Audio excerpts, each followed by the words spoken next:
Newsflash! Penacony's Charmony Festival has entered its countdown phase. Accompanied by Clocky's TikToks, after 12 system hours, this grand celebration will commence with much fanfare.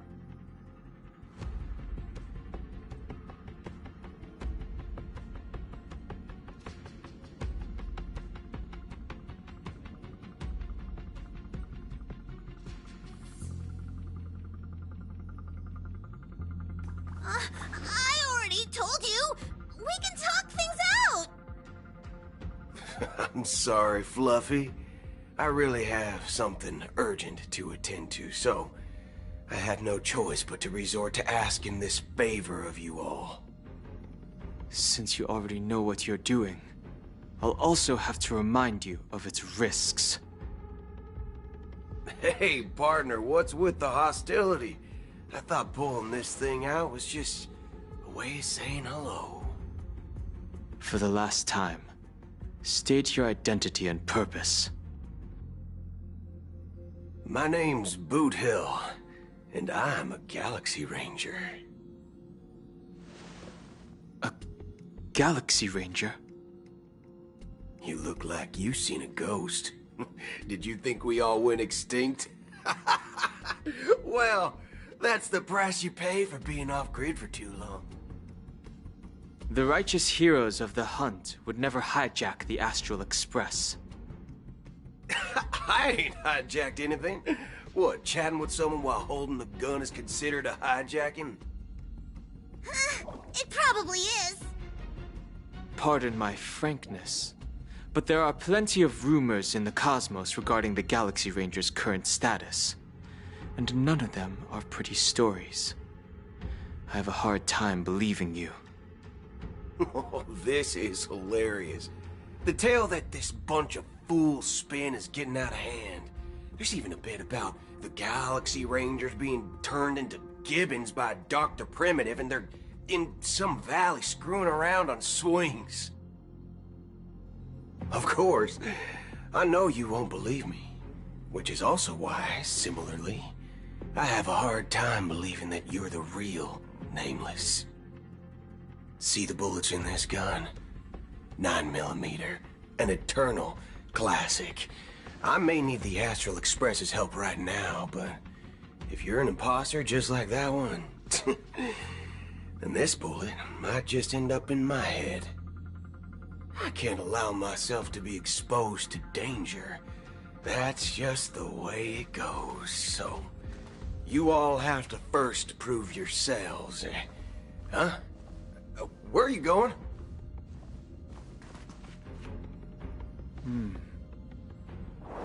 Recognize this? It's a model fudger. The Jade Abacus of Ally and Oath. The Xianzhou really gave this to you guys? Model fudger? This is the Jade Abacus gifted to the Express by the Xianzhou Luofu's general, Jing Yuan. Its presence on board serves as the Xianzhou Alliance's official recognition of the Express. Is that enough? Not bad, kiddo. And across these sprawling stars, a gentle squeeze is all it takes to rustle up a whole legion of Cloud Knights. Now, I reckon that'd be one fudging sight to behold. Now it's your turn. Been ages since the Galaxy Rangers had the spotlight shone on them. And we ain't equipped with such fancy gadgets. But I've been around the block enough to know the way to handle these types of situations is easy as pie. Alright then. Feel free to toss any questions my way. Let's see if my answers can't turn your trust. If your gut tells you otherwise, still ain't too late to show me the door. And why would I play along? If I truly am a real Galaxy Ranger, you stand to lose nothing. All right then. Tell me, what kind of organization are the Galaxy Rangers? My friend, this question is a hard one. I don't think I can even consider us an organization to begin with. Everyone's on their own fated path along the hunt, with their own resolute sense of righteousness and not so welcome among such so-called universal values. This reply does not instill trust, and only makes your predicament more precarious. I'm guessing you're gonna ask about some form of shared faith, right? But us Galaxy Rangers don't need that sort of thing. What brings us together is a shared bottom line. Never bully the weak. Never kill the innocent. These oaths aren't some lofty beliefs, but the fundamental bottom line that one must never cross as a person. As Galaxy Rangers, we strictly adhere to the bottom line. When someone crosses them, the hunt's vengeance will surely come knocking. And in this moment, the other crucial meaning of bottom line comes into play. As long as you don't cross it, you're free to do whatever you please. You catch my drift? Second question. Why do you seek trouble with the Astral Express? I already said that I seek no trouble. I must go to Penacony for a matter. But I don't have an invite. And I can't even enter the family's hotel doors. If only I could borrow the Nameless's identity. The entire cosmos knows you're guests of the family. Aren't the Galaxy Rangers also esteemed guests? Oh, you've hit the nail on the head. This is why I'm here. It's fine if I tell you. The Rangers are pursuing an imposter. A son of a nice lady posing as one of us. She's on Penacony right now. My informant is a memo keeper. She's the same as all mimetic organisms, appearing one moment and gone the next. She scares the fudge out of me. Still, she gave me some vital info. That Galaxy Ranger imposter. Who is it? Is that the third question? Is it a hard question? It isn't. Just that you might not believe me. That person calls herself Acheron. And according to our informant, she could be an emanator of nihility. That's impossible. That's what I said. Don't worry. When I first received the news, I had the exact same reaction as you. IX never gives anyone so much as a first glance, and that's perfectly normal. What reason would they have to bequeath strength unto mortals? Then you must know that emanators can also conceal their own identities, which, for many people, it's better that way. Otherwise, there'd be wanton bloodshed across the cosmos, or even, perhaps, turning their back on the path they're supposed to follow. I had the good fortune of running into an Elation emanator. Its appearance was no different than that of those clowns. If it weren't through sheer luck that I got it drunk, I would have never known of its eminent status. Even in the purest hunt, you'll find the Xianzhou Alliance under the spotlight and Galaxy Rangers lurking in the shadows. Paths are inevitably concepts created by people and exist in planes beyond our understanding. To reckon that nihility emanators don't exist, well, maybe we just ain't nihilistic enough. So, do you understand now?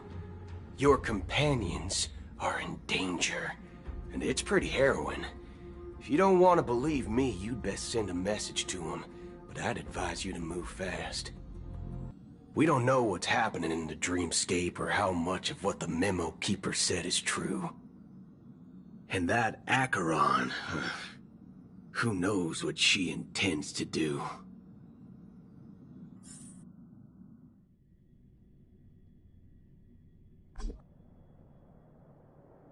I don't intend to do anything.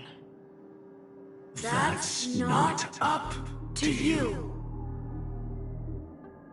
Did you know?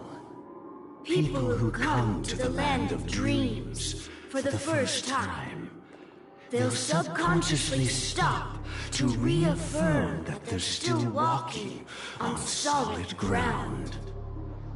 And then they will unanimously raise their heads to gaze at the sky. Be it reality or dream, staring at the sky is instinctual for humanity. Since the day that the golden hour was completed, it's always been there, watching over every single night of decadence. But now this night sky has been mercilessly severed, dyed with a mist of nihility. And this whole event happened within the course of a single slash of a blade. A single slash of a blade isn't really accurate. It was actually 2 blades, just that the second one was faster. That's not the point. Many guests who weren't supposed to be invited have gathered at this banquet. Even if the harmony is all-embracing, I have no choice but to show some of them the door. For the sake of Penacony and the peace. The planet of festivities has no place for you, a puppet of nihility. Those who live in the shadows do not bear the right to tread the illuminated stage. Speaking of living in the shadows, there's probably not much difference between us. It's only polite to reveal your true self, at least when speaking to others. Penacony's Dream Master.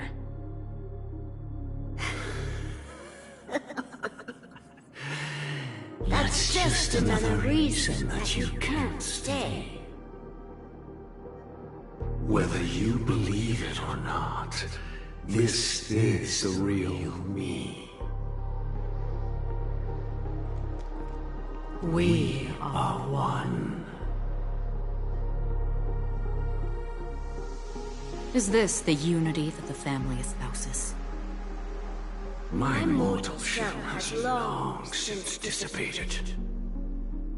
The Oak family's 107,336 offspring are now my eyes, ears, and mouths, spreading joy across dreams when required, and in times of essential need, exiling evil from this haven in my stead.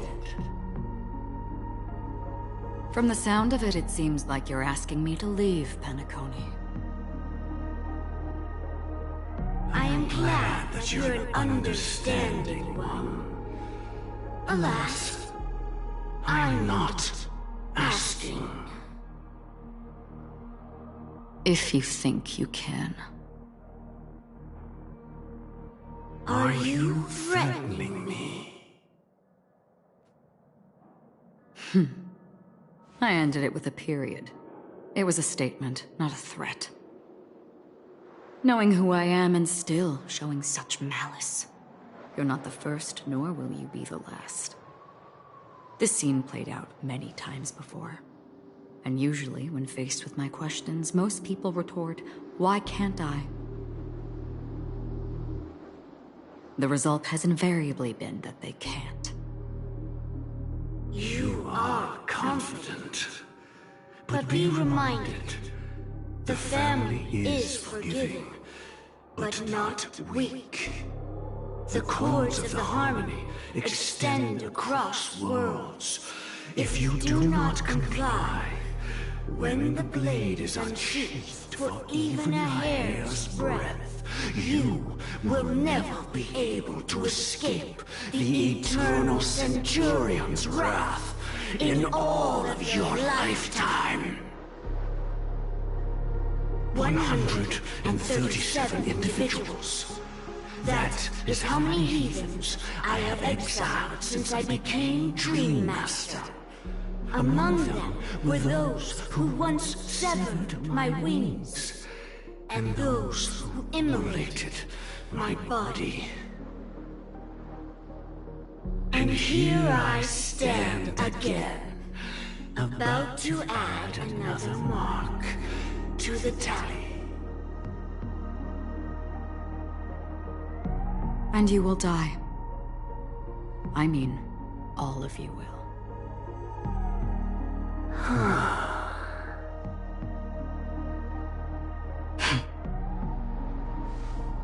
But that won't come to pass. I'll do as you ask. I'll leave. A wise choice. I wasn't aware there was a choice. To you, that surely is the only option. Please bear in mind, you and Penacony are of different worlds.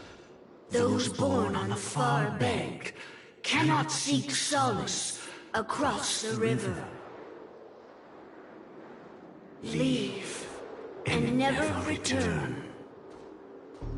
The radiance of the planet of festivities is overwhelmingly bright, luring in tricksters, wrongdoers, and criminals. But even the harmony itself will never welcome the self-annihilator of nihility. And even more so, when this self-annihilator heralds the destruction of everything. Your strength is obviously a gift of the sleeping and shapeless, immeasurable and fathomless, like a tributary spawned from the abyss that brings death and sin to all. Acheron, a befitting name. Take it from someone on the other side of your so-called river. You know better than I do that Penacony has already deviated from the Harmony. Whatever your intentions may be, I foresee only one outcome. Its future holds nothing but nihility. Just like all the worlds that have drowned in their shadow.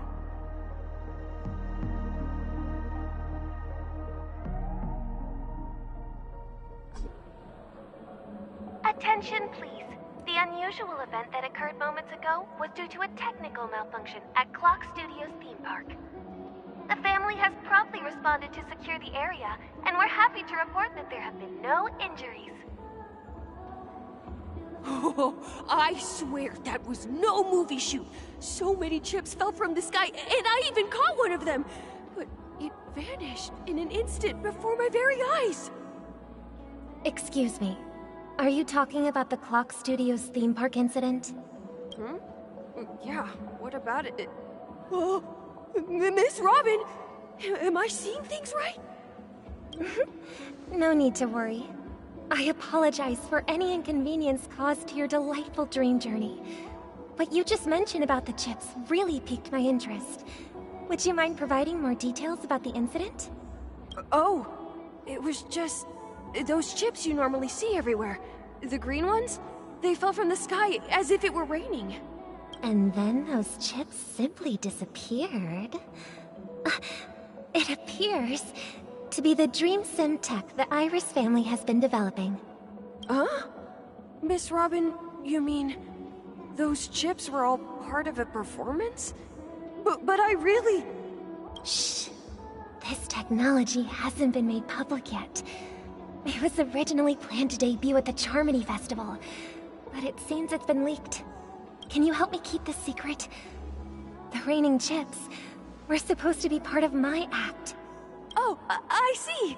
Then it all makes sense now. I'll do anything to help make the Charmony Festival a success. Thank you. As appreciation, I'd like to give you a token gift. Oh, this button is... Press it at just the right moment in the celebration, and there could be an unexpected treat in store for you. All right. It looks like there are other guests who are also confused. I'll have to excuse myself. Please, enjoy the dreamscape. So many people talking about it. This commotion at the theme park definitely made waves. This damp will affect my joints.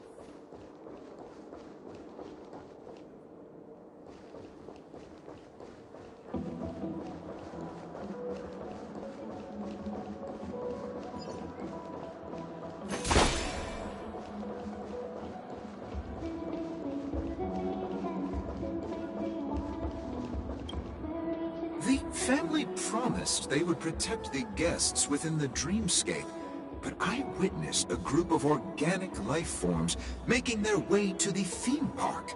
And soon after, a rip tore through the sky, and black rain started leaking out of the void. The family needs to provide a reasonable explanation, or I'll take my loved ones and return to reality. I thought the dreamscape was supposed to be a paradise. If it's not, then there's no point staying here. It appears the good sir has seen many great events. And it's true that an uninvited guest has unexpectedly entered the dreamscape. However, their target is not the ordinary guests, but the ambassadors of the IPC.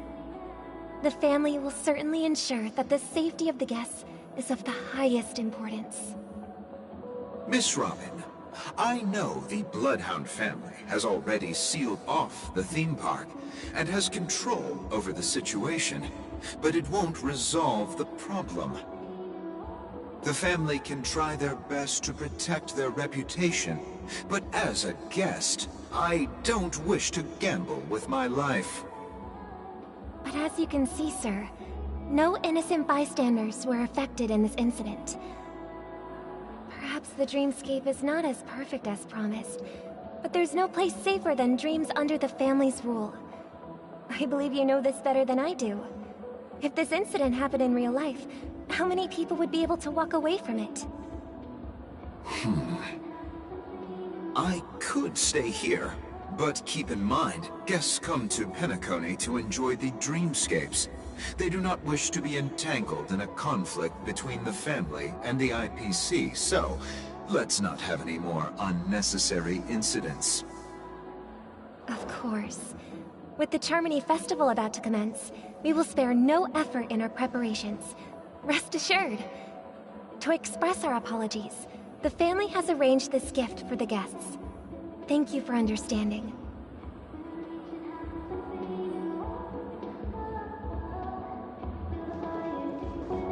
You've had quite a bit to drink.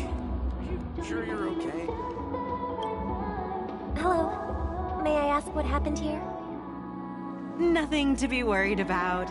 There's been a small rehearsal mishap at Clock Studios theme park. Please stay calm. Hey, are you a fool? You don't even recognize Miss Robin? Who do you think you're talking to? I'm sorry. I've just been transferred to the Bloodhound family, and I'm still not too used to working on the streets. I didn't realize it was you. I'm so sorry. Hey, don't sweat it. You guys have a tough job. I know how it is. How's the situation looking? Oh, we've sealed off the theme park. Most guests are used to bizarre phenomena in the dreamscape, and so far, no threats have been detected. We can expect order to be restored soon. Rest assured, Miss Robin will intensify our patrols to ensure that no incidents occur. I trust you guys. But regarding what happened in the theme park, what do you hounds think about it? It's okay. Feel free to speak your mind. Well... Actually, I was there shortly after it happened. Is it true that the IPC's ambassadors came with ill intent? And that Galaxy Ranger who easily cut through the sky? Miss Robin, tell you the truth, everyone's been talking about it. The myriad factions on Penacony have already been causing unease for everyone. Thank you all for your loyalty towards the family. The Planet of Festivities has indeed run into some trouble. The representative from the IPC, he's trying to regain ownership of Penacony and is prepared for a hostile takeover. Of course, the family did not agree. The result of the failed negotiations is as you see it now. No wonder. So this is the main reason why the IPC staff are banned from entering the Dreamscape. Did they apprehend the troublemaker in the end? Don't worry. Mr. Sunday is currently tracking his whereabouts, and he'll have something to show for it soon. However, given the situation, the IPC surely won't let this go easily. Therefore, we are relying on you hounds to maintain the order and stability of the Dreamscape. Please be assured, Miss Robin, we take our orders seriously. We won't let those IPC cronies get away with this. Thank you for your hard work. If there are any other members who still feel uneasy, please tell them on my behalf that protecting the Dreamscape requires everyone's help. This is a small gift prepared by the Iris family for the guests. There's one for you too. Please, open it at the Charmony Festival for an unexpected surprise. I can't believe I received a gift from Miss Robin. It feels like I'm dreaming. Wait, I am in a dream. If trouble comes knocking on our door, we're not afraid to go to war. Rest assured, the Dreamscape's peace will be protected by the Bloodhound family.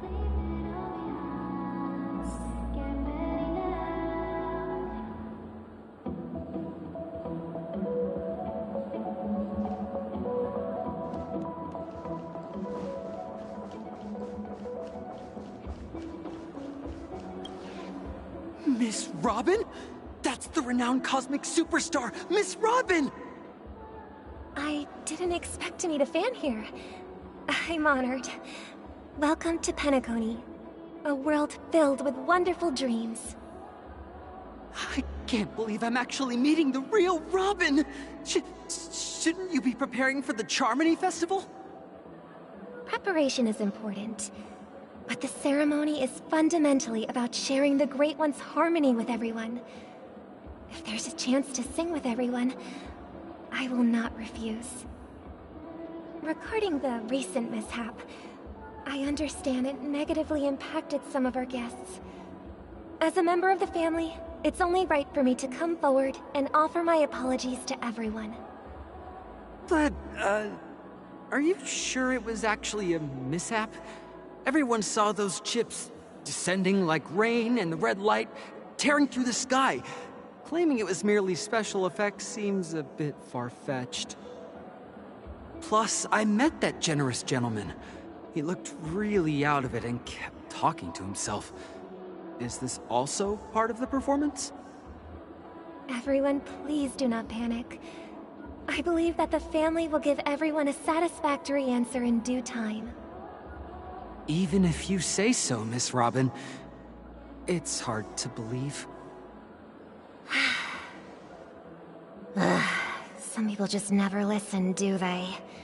It's never ending. It just goes on and on. I'm getting really tired of this. Miss Robin? Still, I suppose I should keep on helping everyone. I am the epitome of joy, kindness, and goodness, after all. Huh? What was I just doing? And, who might you be, miss? Here, take this, little guest. This gift has been specially prepared for you by the family. Make sure to take good care of it until the opening of the Charmony Festival. Then, when the show reaches its climax, press the button together with the others around you. You never know. something very exciting might happen.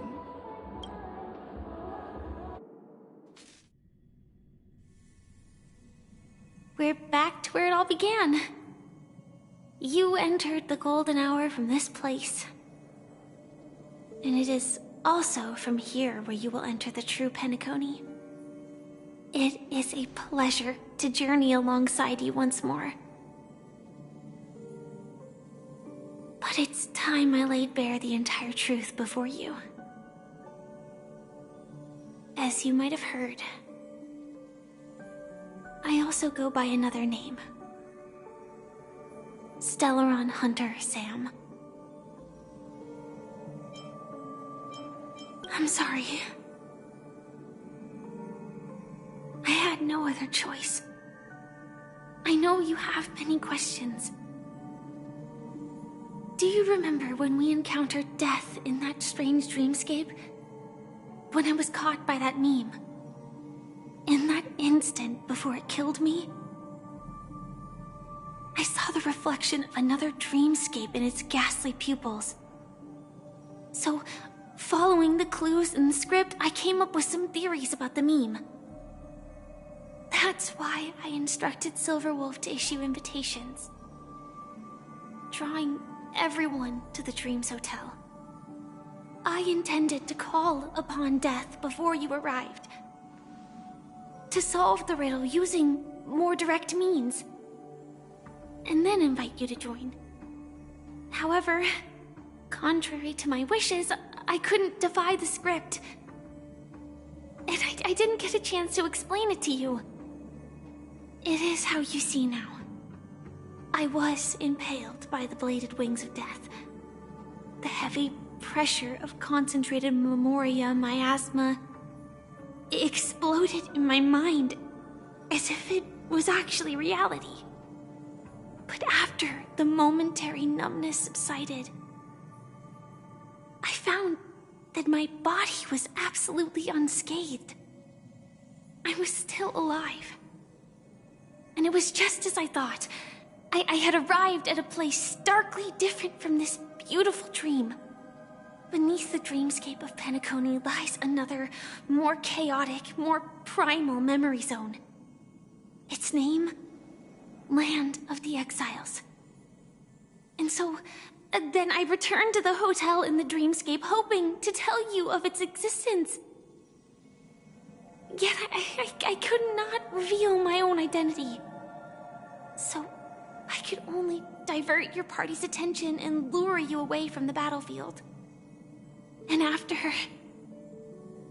all my attempts proved futile. It wasn't until not long ago, when a crimson blade of light shattered the high wall of the dream, causing you all to fall far into the abyssal depths of the dreamscape, that I was able to awaken you and your companions one by one. And that's it. That is all that's happened so far. I know it's tough to believe all this without reservations. I just want to say, you are very close to the final answer. Just one more thing needs to be done. And then I can prove it to you. Now, let's leave this place. Please close your eyes. Take a deep breath and visualize the dreamscape's outline in your heart. And remember, you must not open your eyes at all times. 3, 2, 1. Don't be afraid. The one who has come to greet us has arrived.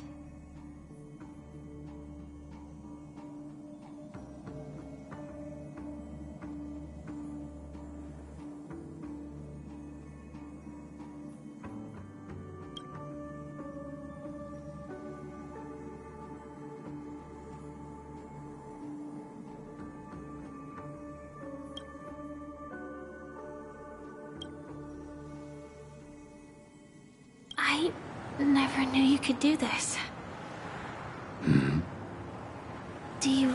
have a driver's license? I do. That is... surprising. Why? Because this is Japella, the city of sins? No, it's nothing. I'm just thinking that you haven't slept in 20 system hours. Are you sure you're okay? I'm fine. I'll survive. Same goes for you. I'm not so sure about that. Slow down a bit.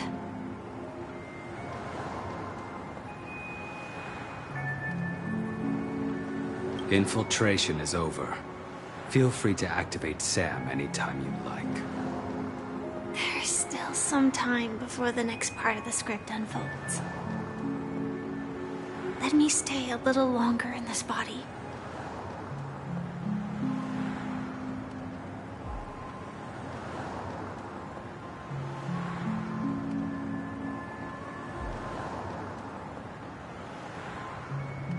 Such a long tunnel. Didn't feel this long when I set off. In half a system hour, it will lead us to Kafka. And then comes the downfall of the Japella Brotherhood. Is that also part of the script? It's in your script too. Sorry. I didn't notice.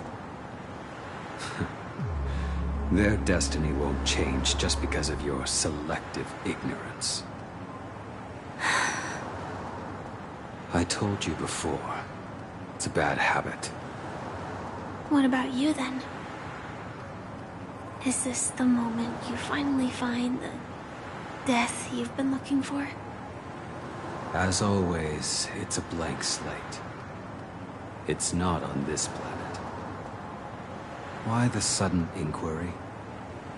Because I'm currently in a car with a sleep-deprived driver. I just want to get there in one piece. This car has full self-driving capabilities. I'll just put my hand on the steering wheel. Will that do? Hey, don't take everything so seriously. Elio would always say there's only one type of destiny. The inescapable type.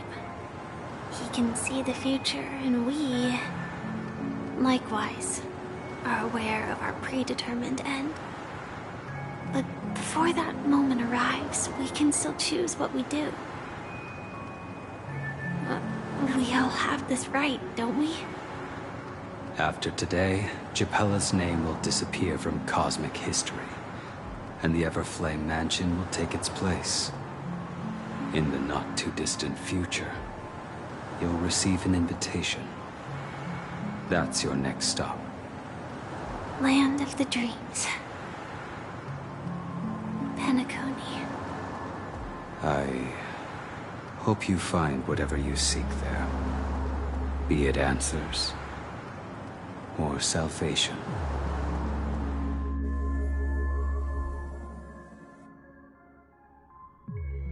Yeah.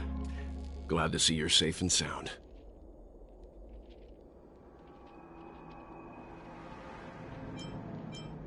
Close your eyes. This is the answer. Isn't it incredible? The monster that we have always known as Death is actually the guardian of the land of the exiles.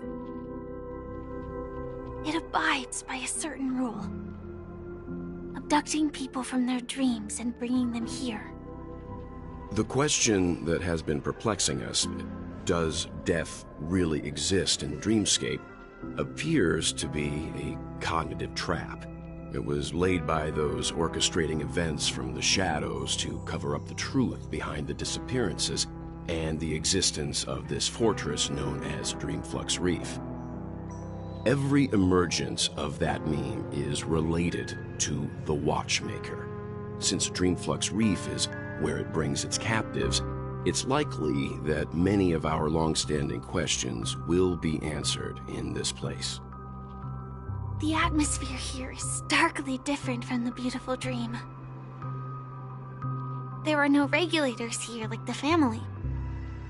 And they all look like they're mildly dazed. But from the whispers of the residents, I've heard a familiar name. Gallagher. It's that man again. Always in the right place at the right time. Though that does save us the trouble of looking for him. Himiko and March have already made a move. Get ready. We're about to set off. The real dreamscape. The land of the exiles.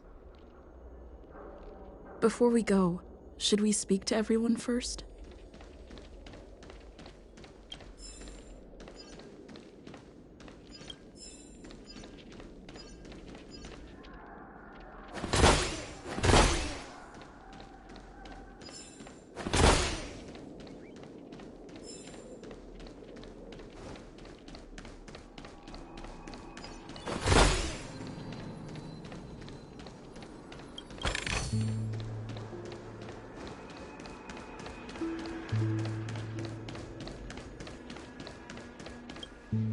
I'm really sorry for waiting until now to tell you everything. 2 reasons. Firstly, the script. In the future that Elio saw, Sam and the Astral Express's confrontation was inevitable. I tried to break the shackles of the prophecy, but this is as far as I could go. That aside, there were also my personal motives. I wished to travel with you as Firefly,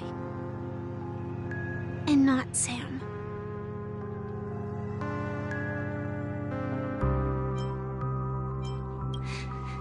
Thank you. Elio only gave me one instruction. Allow the Astral Express to pursue the Grand Legacy. It means that the Watchmaker's legacy holds great significance to trailblazing. And to you. Elio's scripts used to revolve and expand around certain specific Stellarons. But with your appearance, this condition has apparently ceased to be appropriate. Perhaps he also saw the impossible in the future. Do you still remember that medical cabin I told you about? Well, that's Sam. It belongs to the Iron Cavalry of Glamoth's Firmament Frontline. A Firefly Type 4 tactical heavy assault mech. It is the cradle of my vitality. And the meaning of my birth. And for the longest time it was how I should have looked to the rest of the world. The timescale of Dreamflux Reef differs from reality, so we mustn't lower our guard. You're sensitive to Memoria. A slight misstep, and you could get lost in this memory zone.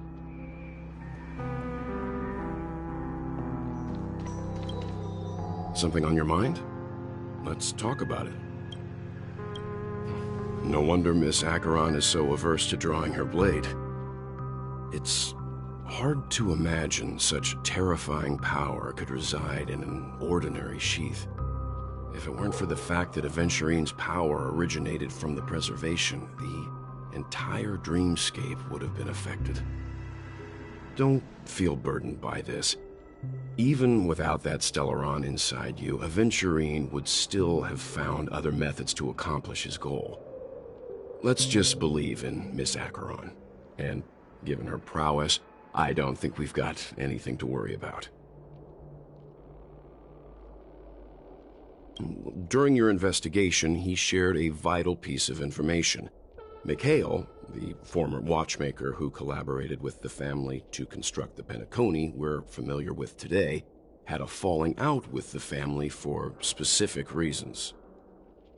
But this is precisely where the problem lies. You were clearly investigating a murder, so then why, as a security officer, is he changing the subject to talk about his past with the watchmaker? And now, with Firefly mentioning his name again, it's hard not to be suspicious.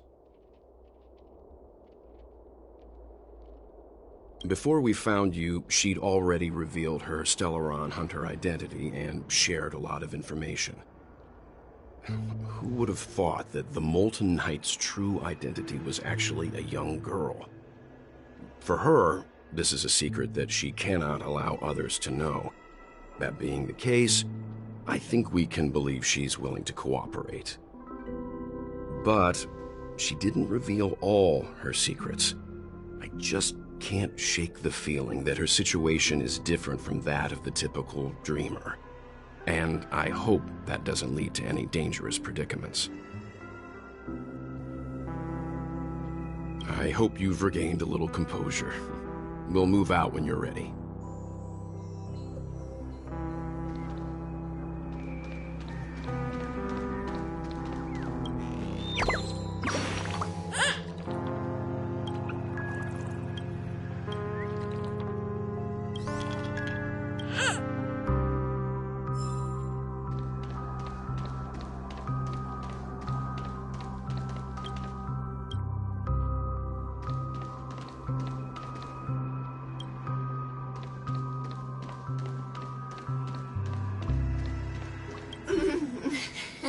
Welcome to heaven.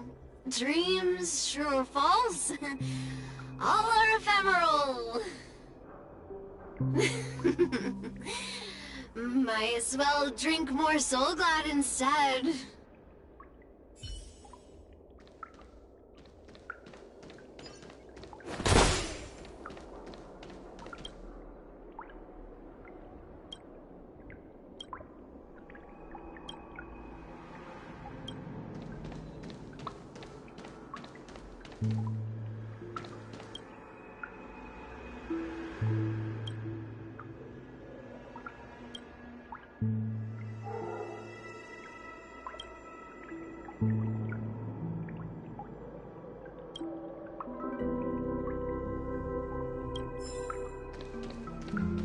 Keep going straight down this alley, and it'll lead to an elevator.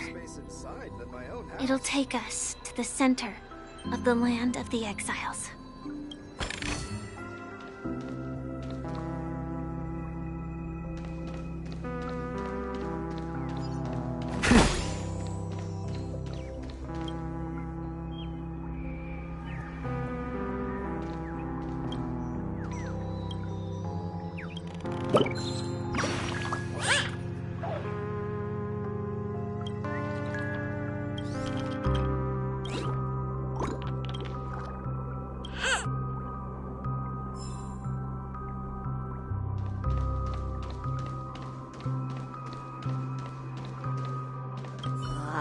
Did you also get kicked out of the beautiful dream? I want to go back. But then I don't want to go back. Oh, I don't know what to do.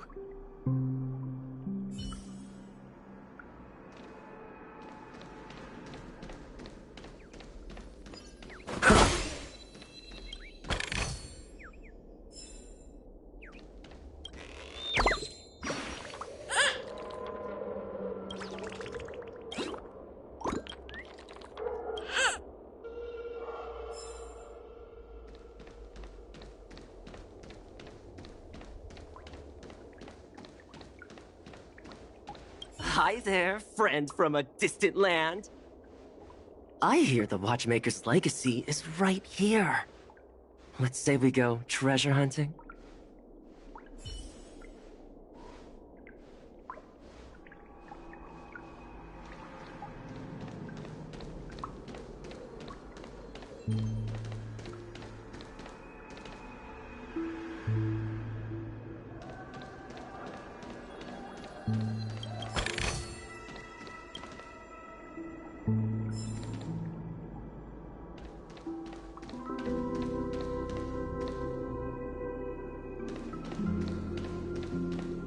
What a huge clock key.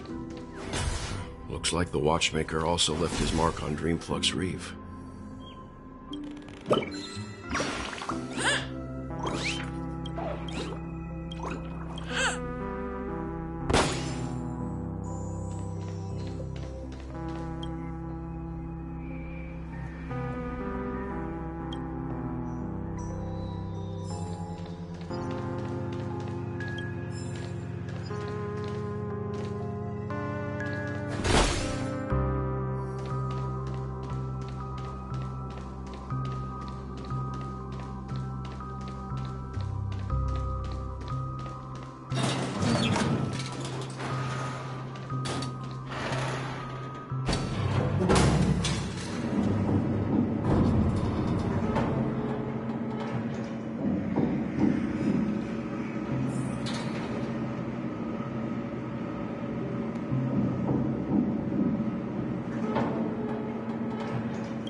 Unbelievable. To think there's a settlement of this size within the Dreamscape, and all beyond the family's reach.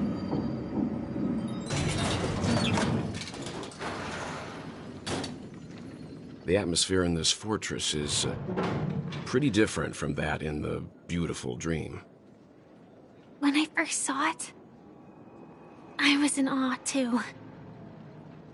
The sky here, it's like a reflection of the 12 Dreamscapes. What's even more bizarre is that this place is also separated into trade and residential areas. The layout may be simple, but the facilities are very comprehensive. It seems that there are quite a number of people living here. Though both Dreamscapes have distinct styles, the architectural designs are quite similar. Works of the same hand, perhaps. Hard not to speculate on the connection. But there's no point in overthinking things. Let's meet up with Himiko and the others first. Take a right turn at the end of this road and you'll reach the trade district. There are more people there, and perhaps someone knows where she is. Not coming with us? The Astral Express likely needs room for some internal deliberation. In the meantime, I'll try and locate Gallagher. Sure. Let's reconnect later. Letting her go was the right decision. Further observations are needed before we decide whether to trust her. But first, there's someone I need to talk to. Let's go. I'm sure you've already noticed him.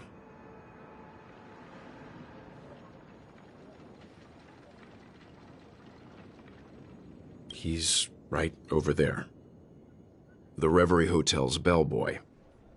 How did he end up here? And right after Miss Acheron severed the beautiful Dream. We'd better check, just to be sure. This can is perfect for me, and perfectly legal for me to stay in.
I'm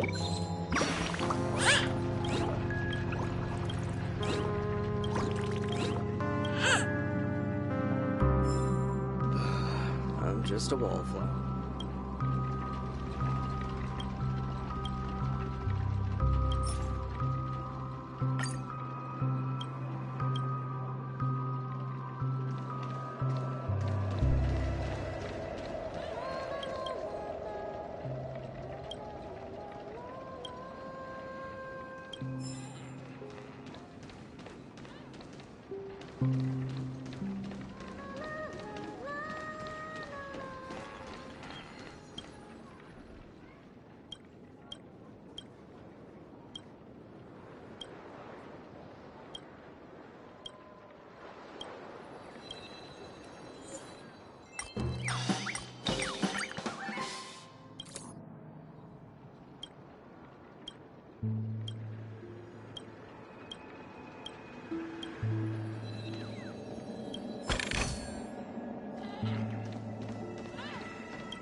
So this is the so-called freedom of organic life forms. I'm beginning to understand.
Let's have a toast to Dreamscape, stranger.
At this rate, we're done for!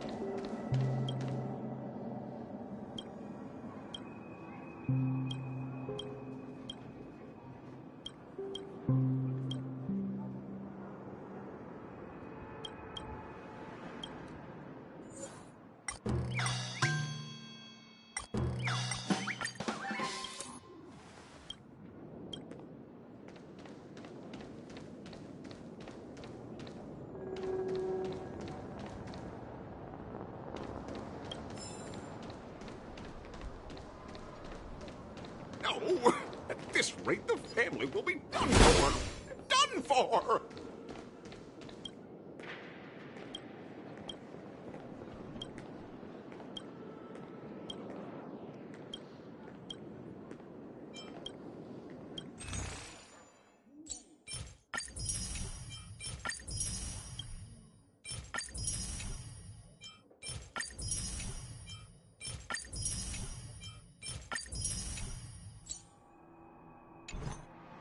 How about a little impromptu concert?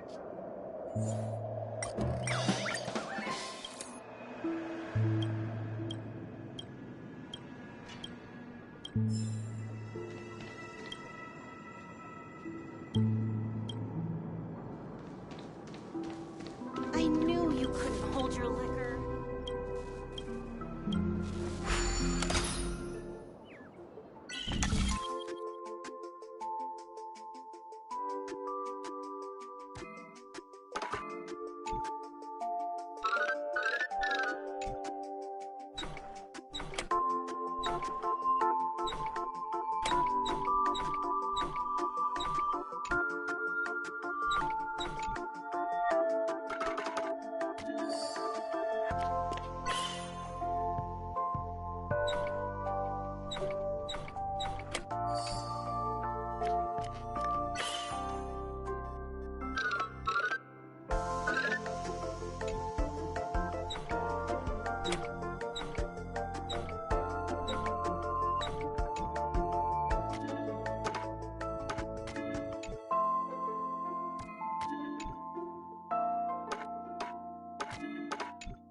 see how you handle a stroke of genius like this.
Nothing ever beats a good drink.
The guest from before.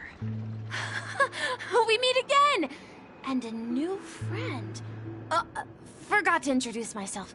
I'm the hotel's bellboy, Misha. Hello, Misha. I'm Welt. We met in a dream. Oh, and who might this be? Tick-tock! Old friend and new friend! Let's high-five!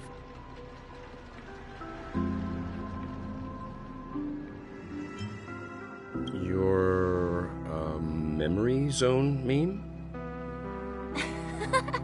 No, Clocky is a good friend of mine. We all live here. How did you two get here? This dreamscape isn't supposed to be open to the public. I wonder if it has something to do with Sleepy. So, this is your home? Yep. After my work in the beautiful dream ends, I'll go back home. Commuting used to be more convenient, but ever since travel became cumbersome, Sleepy started ferrying people back and forth between the two dreamscapes. This Sleepy. Can you describe what it looks like? Sleepy is a memory zone meme. Looks fierce and has many eyes. But it's actually really well behaved. Gallagher's been taking care of it. Based on the description, that meme is indisputably death. A nightmare for the family, but for the people who live here, well, that couldn't be further from the truth. Death? Not in a dream, surely. Sleepy's just a little aggressive, and sometimes messes up by fetching the wrong guess. But it would never hurt anyone. I see. Has it brought back any guests recently? Say, in the last day or two? We're currently investigating a missing person case that occurred within the beautiful dream. I see. Then you'll have to speak with Gallagher. But he's currently busy hosting a visitor from the Oak family and specifically asked not to be disturbed. Mr. Yang, the person you're looking for, is it Miss Robin? Just as I thought. Considering what happened with Miss Firefly, this doesn't come as a surprise. If you're looking for Miss Robin, I can lead the way. She told me that she'd be willing to meet with outside guests. If it's not too much trouble. Also, we're looking for our missing companions. A woman with red hair accompanied by a girl with pink hair. Have you seen them? Oh, I haven't. But please, rest assured. Dreamflux Reef is a small place, and it's not as bustling as the beautiful Dream, but its safety is unmatched. How about this? Since it's your first time here in Dreamflux Reef, I'll be your guide and help you find your companions. And then we can all go visit Miss Robin together. She's gone to Mrs. Grace's to visit the children. She won't be leaving anytime soon, so there should be enough time. All right then, we'll follow your plan. Well, we now know the answer to both murder cases that have caused such commotion in Penacony. As for the intentions of the mastermind behind it all, we're still none the wiser. Yes, that's my thinking as well.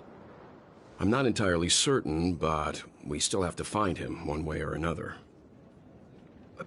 Say, you mentioned before that you saw Clocky that only you could see, right?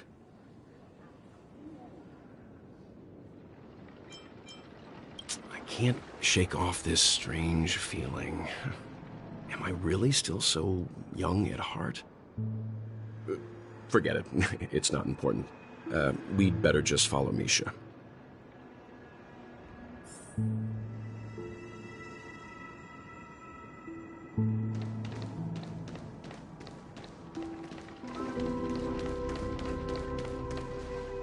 Everyone, look! From here, you can see the most spectacular view of Dreamflux Reef. A black hole? No. An accretion disk formed from consolidated memoria? Was Dreamflux Reef built on such unstable memoria? Oh, so Mr. Yang is also versed in memoria dynamics. I was just trying to figure out how to explain this huge hole to everyone. I bet you guys have a lot in common with Miss Kami.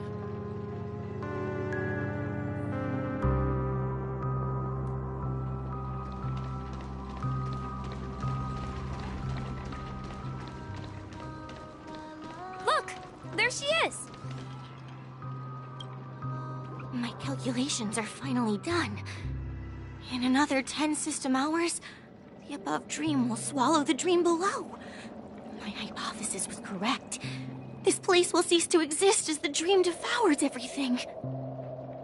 Who are you all, and why haven't you left yet?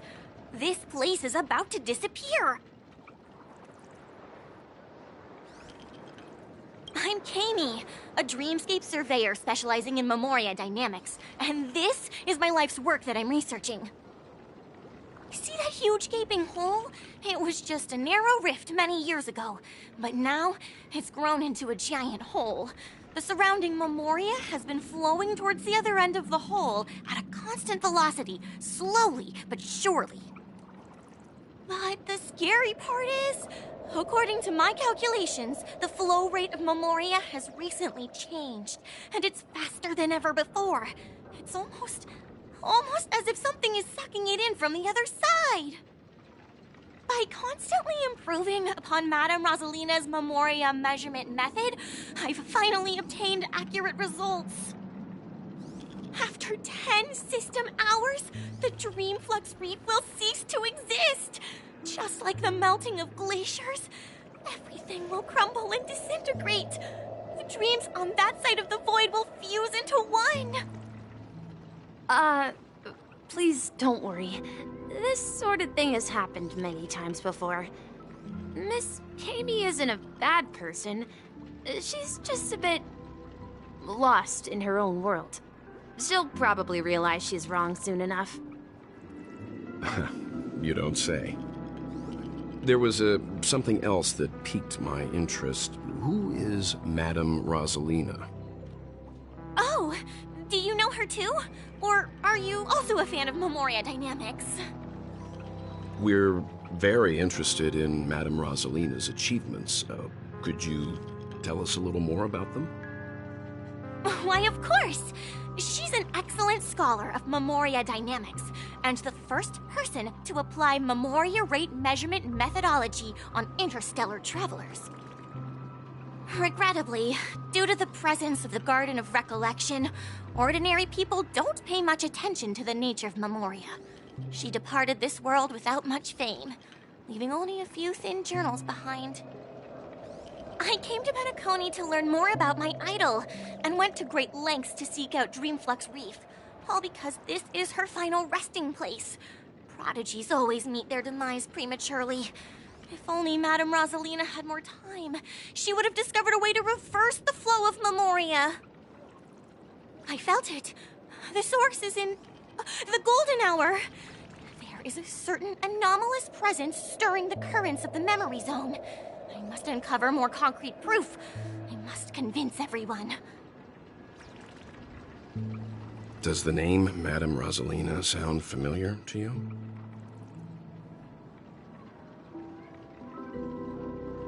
That's right. It seems like she did a great deal of research and calculations in Dreamflux Reef before abruptly passing away.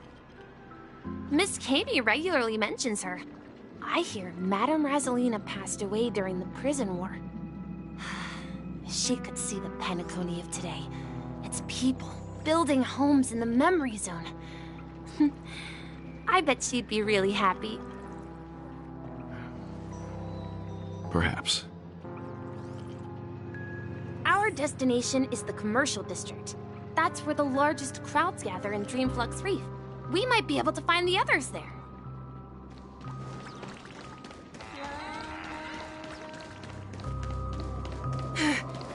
Let me go! Please, come to your senses. I'm begging you. Ghost! There's a ghost! Don't come near me! Oh my. I'm human and so are you. Can you get a grip? Mr. Yang and Miss Trailblazer, I've been waiting for you. Quickly, come help. I bumped into a member of the family on the way here. He was so scared, and I just wanted to calm him down. But...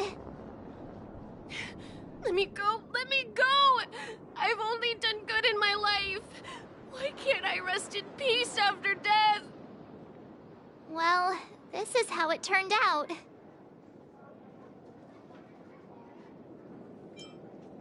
Me? A ghost? Don't make me hit you. He thinks he's dead. Although, when I first fell in, I also thought the same. Dear guest, this is not the afterlife. This is Dreamflux Reef. That's right. Did you hear that? Repeat after me. Dreamflux Reef. You're talking to someone invisible. If I'm not dead, what am I? I shouldn't have pushed my luck and tried sleeping in my dream. Curiosity kills the Pepeshi. Stop asking! You'll alert the monsters. All the dead are right here. All of them. You're not talking about the memory zone meme, are you? Don't say that name! It's all your fault. They're coming!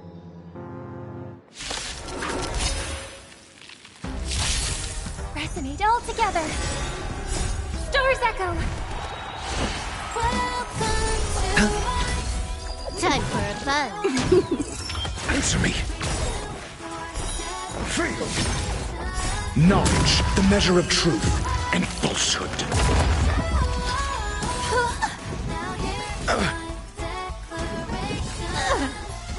It's on me.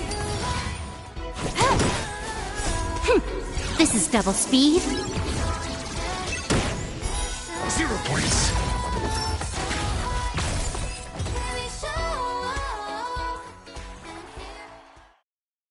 He passed out. His intense negative emotions attracted the nearby memory zone memes. I see. But why aren't the other people around here scared? Unlike in the Sweet Dream, people here don't see memory zone memes as dangerous monsters.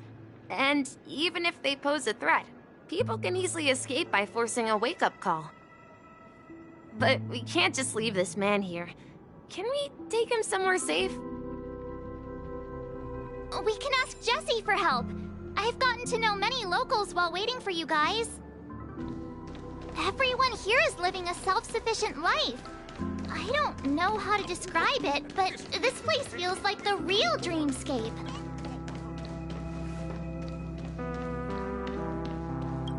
Don't ask where I'm from. A hero's roots don't.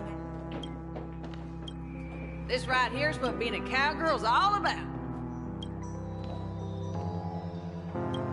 Don't ask where I'm from. A hero's roots. Evening, Jessie. Is it evening? Welcome, Miss March. Who might these be? These two are my friends.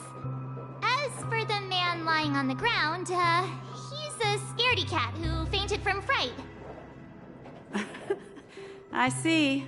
Another poor guy who accidentally ended up here. I'll take care of him. There have been a lot of new faces lately. Things must be tough in the beautiful dream. The few remaining havens of freedom in Asdana will soon face trouble. Do such things often happen here? Not really, but they're becoming more frequent now. Guess it's one of the signs of the Sweet Dreams collapse. This man has had quite the shock. Could you help me find a Halovian lady, March? Her songs can heal mental wounds. A Halovian lady? That must be Robin. She's also here in Dreamflux Reef. Huh? Robin? But I thought she... Oh, right. If Firefly is here safe and sound, then it means Robin must be okay too. Misha is about to take us to her to find out what happened. But before that, let's meet up with Himiko. You were with her earlier, right? We met some stowaways in the residential area. Most of them came from neighboring star systems. I heard that places like Dreamflux Reef are scattered throughout the memory zone of Asdana, like islands in the ocean. They existed before the family arrived. I also heard that when Dreamflux Reef took shape, it was the center of all dreamscapes in Penacony. If that's true, it's no wonder there are so many similarities between this place and the Sweet Dream. Himiko must be gathering information. Let's hurry up and get going.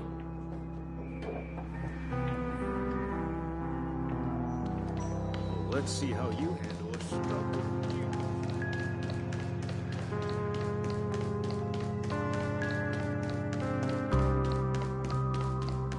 This is where we split up.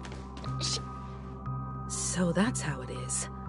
I never imagined we'd gather the remaining details here. To borrow Gallagher's catchphrase, what an unpredictable twist of fate. Himiko, here they are. Ah, perfect timing. Now that everyone's here, I'd like to introduce everyone to Micah, who's partly in charge of the Land of the Exiles. Micah, these are my companions. It's a pleasure to meet the Nameless.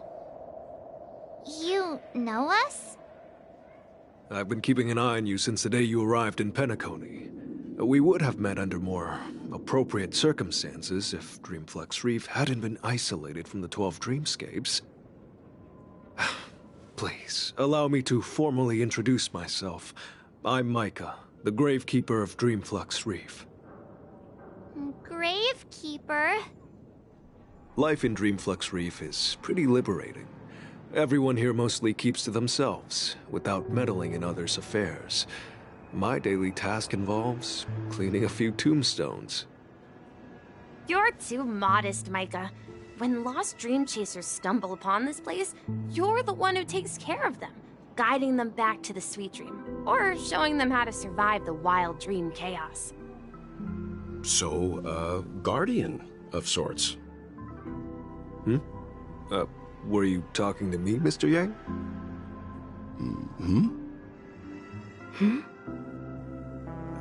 On that note, Mr. Mika, which tombstones are you referring to? We didn't come across any graveyard when we arrived.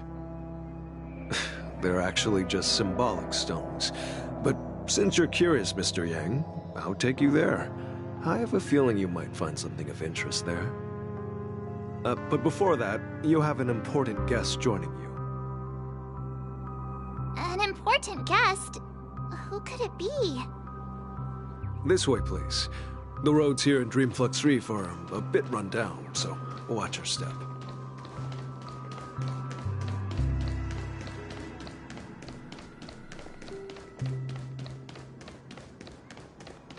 So this is the so-called freedom of organic.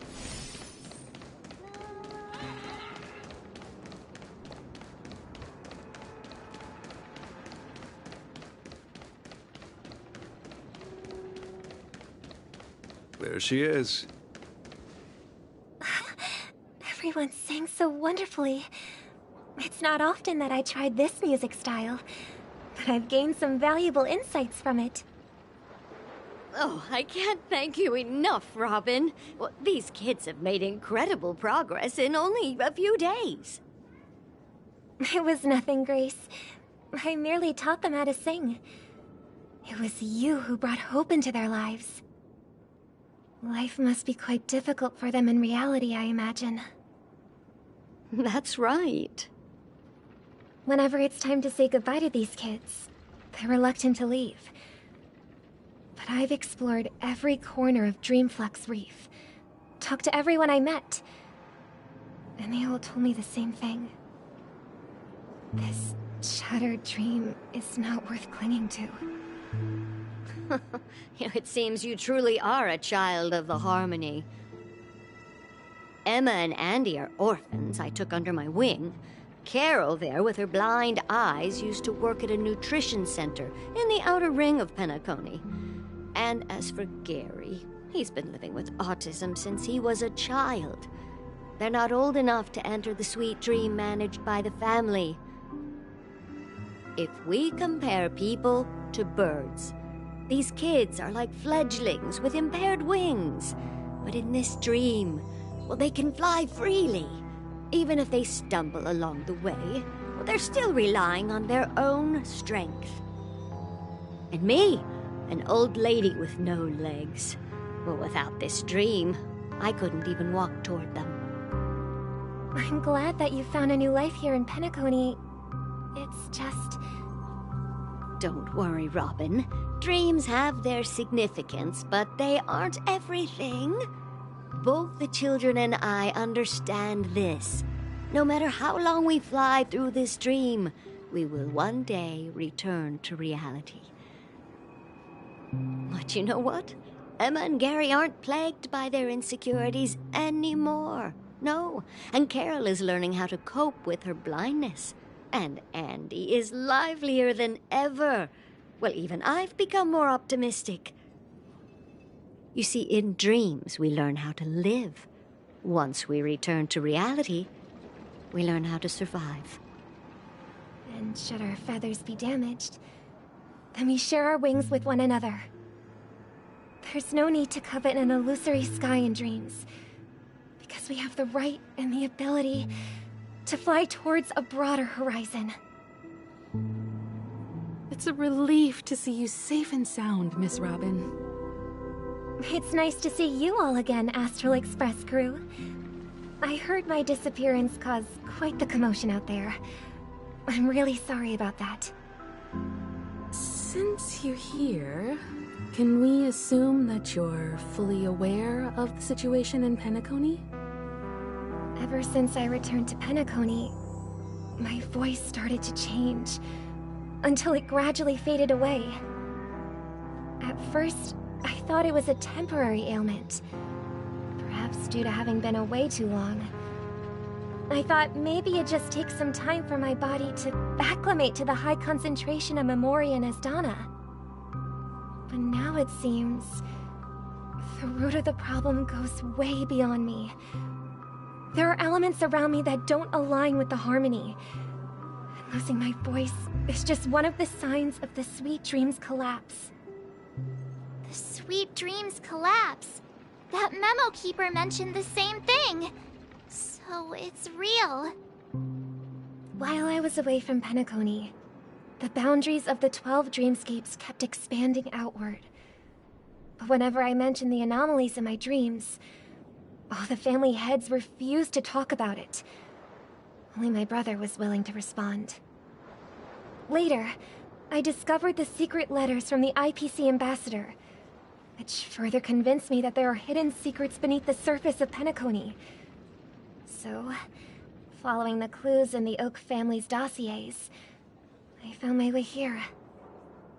The land of the exiles, concealed by the family under the guise of death. A dream within a dream, where Penacony's past is buried. Hearing you speak, it sounds as if your voice has made somewhat of a recovery. I hate to admit it, but the harmony in this place resonates more broadly than within the Sweet Dream. It's regrettable, but the family has experienced betrayal. The traitor, or traitors, abandoned their original principles and, using the name of harmony, exploited people's weaknesses to turn Penacony into the planet of festivities, trapping everyone in the illusion of the Sweet Dream. This is not the strong defending the weak, but rather the strong exploiting the weak. A world without equality won't ever be favored by the harmony. And naturally, those voices blessed by them have lost the ability to sing. Could there be another force influencing the family's shift in philosophy, Miss Robin? Considering what happened with Acheron, it's difficult to conceive of another entity within the realm of the harmony capable of influencing everyone. Unless a power surpassing that of an emanator is involved. I'd heard about what happened to the Xianzhou Alliance, but as far as I'm aware, the family hasn't faced any such external interventions. Who knows? Perhaps I've just been away too long and missed something. Regardless, I cannot accept my home is moving towards the very opposite of what the harmony represents, while still claiming to uphold it. I must uncover the reason why Mikhail cut ties with the family, and who exactly it was who betrayed us all. Do you remember our arrangement, Mr. Micah? Well, here's my answer. I've decided to forgo my role, and never step foot on the Charmony Festival stage again.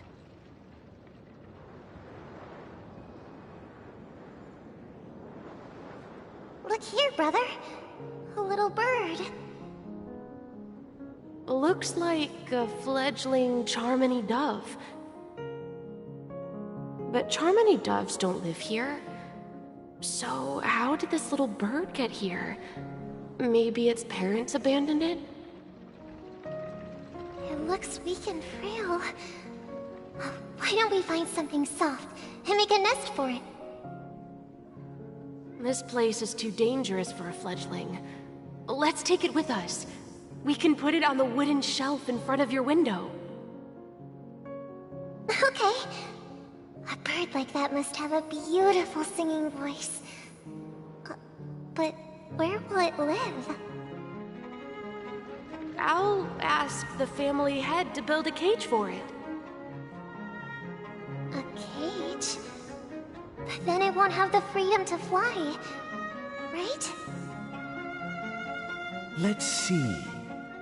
What is it that has captured the attention of the two best interpreters of the Great One? To the point that they've forgotten how to enjoy their dessert. Oh, poor little thing.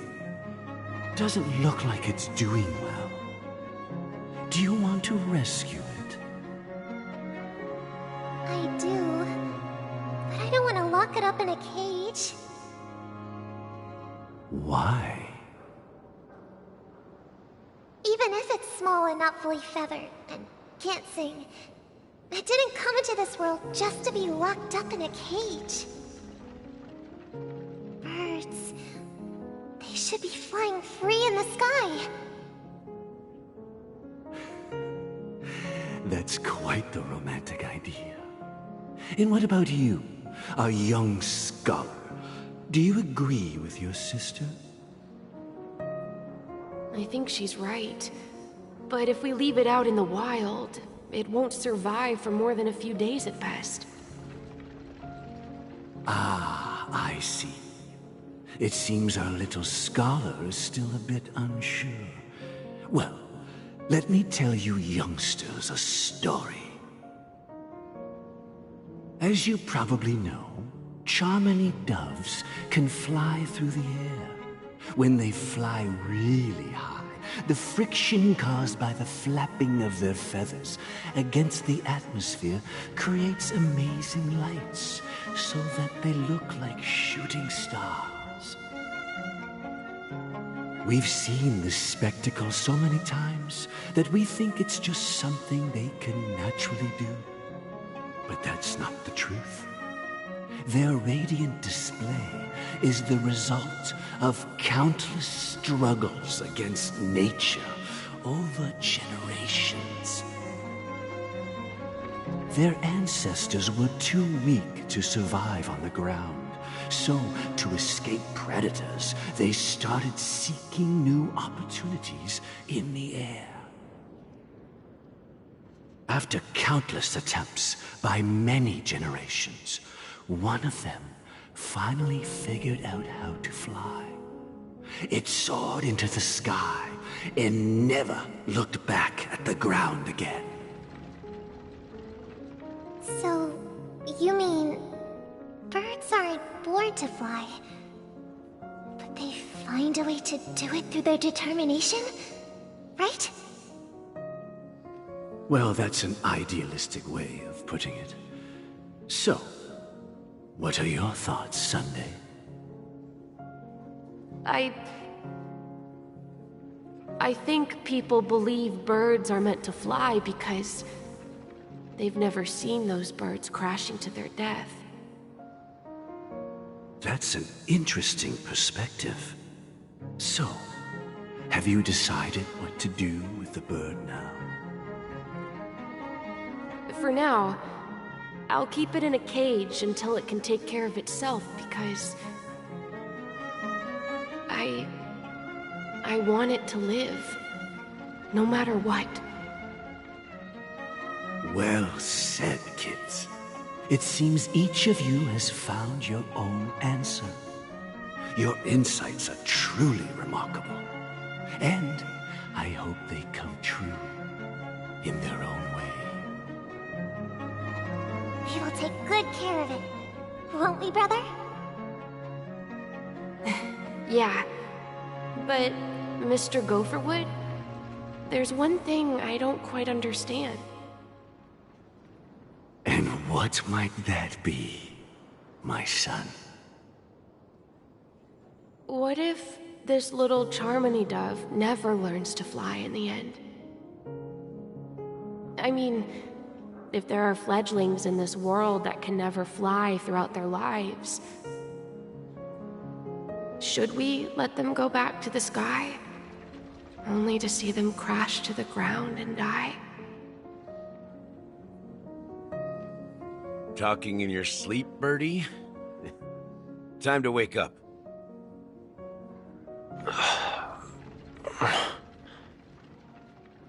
Huh? Need a hand? I'm still alive? Yeah. Happy about that. Where is Robin? Tell me. Now. I knew that was going to be the first thing you'd ask. Don't worry, your sister is here, safe and sound. She's probably walking around the streets now.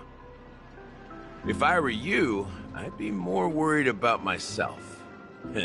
After all, right in front of you is the guy who just stabbed you in the chest with a dagger. If you wanted to kill me, you wouldn't give me the chance to speak. Just tell me your demands, lackey of the Watchmaker. So, you figured out who I am, huh? No wonder you had the guts to go against the Dream Master and the Four Families. Looks like I made the right choice. Choice? You are aware of my plan and see through my act. Time is running out, so let's drop the charades. I'm suggesting we cooperate. Cooperate? What makes you think I'd cooperate with you? The fact that the famous Robin has chosen my side. Plus, some clues about a traitor and a bright future for Penacony. Any of that catch your interest? I find it hard to believe a man who's full of deception. Fine. You don't have to trust me. What you should trust is the sense of justice inside of you. Show me Robin first. All right, as you wish. Here she is. Huh? What's your trick this time? Just kidding. I mean, this lady will lead us to Robin, right? And the crew, too. There are too many people who you owe an explanation. That'd be great. Please follow me, Honorable Oak Family Head. Now, all the actors are on the stage.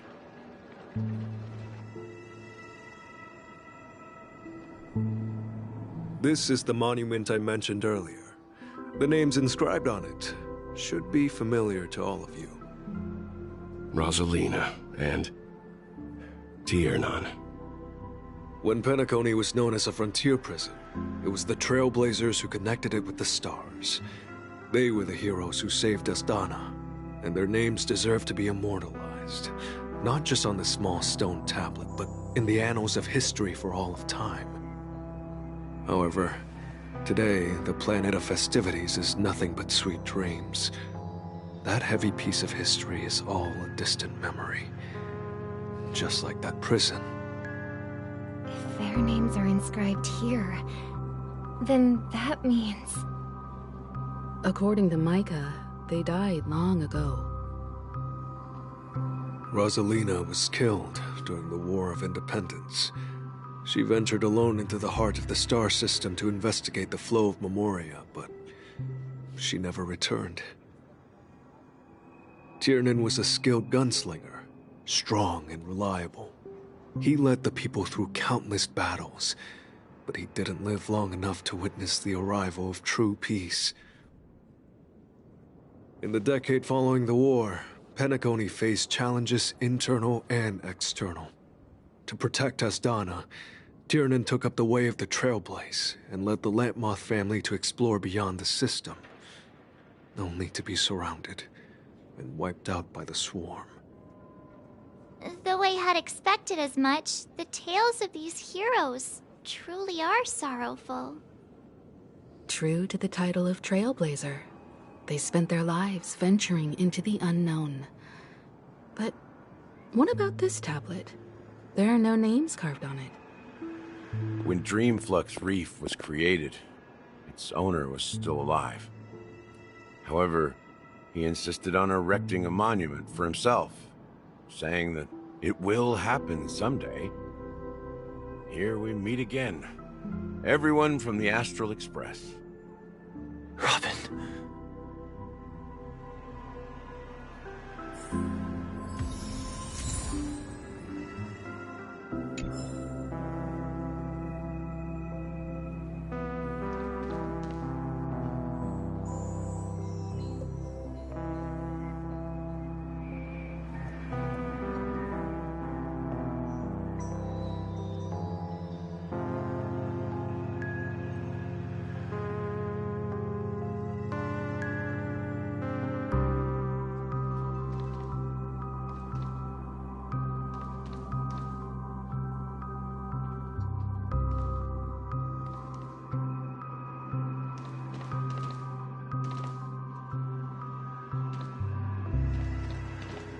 Brother.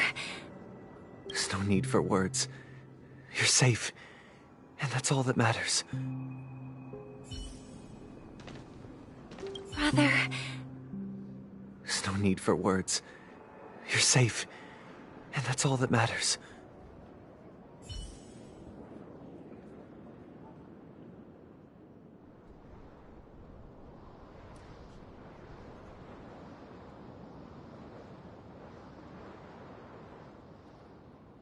Brother. There's no need for words. You're safe, and that's all that matters.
I did my job.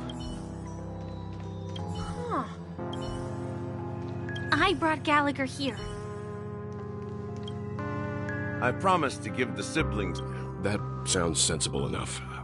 Since you went through the trouble of gathering the family head, the crew, and the Stellaron hunters, I'm guessing you have something important to say, Mr. Gallagher?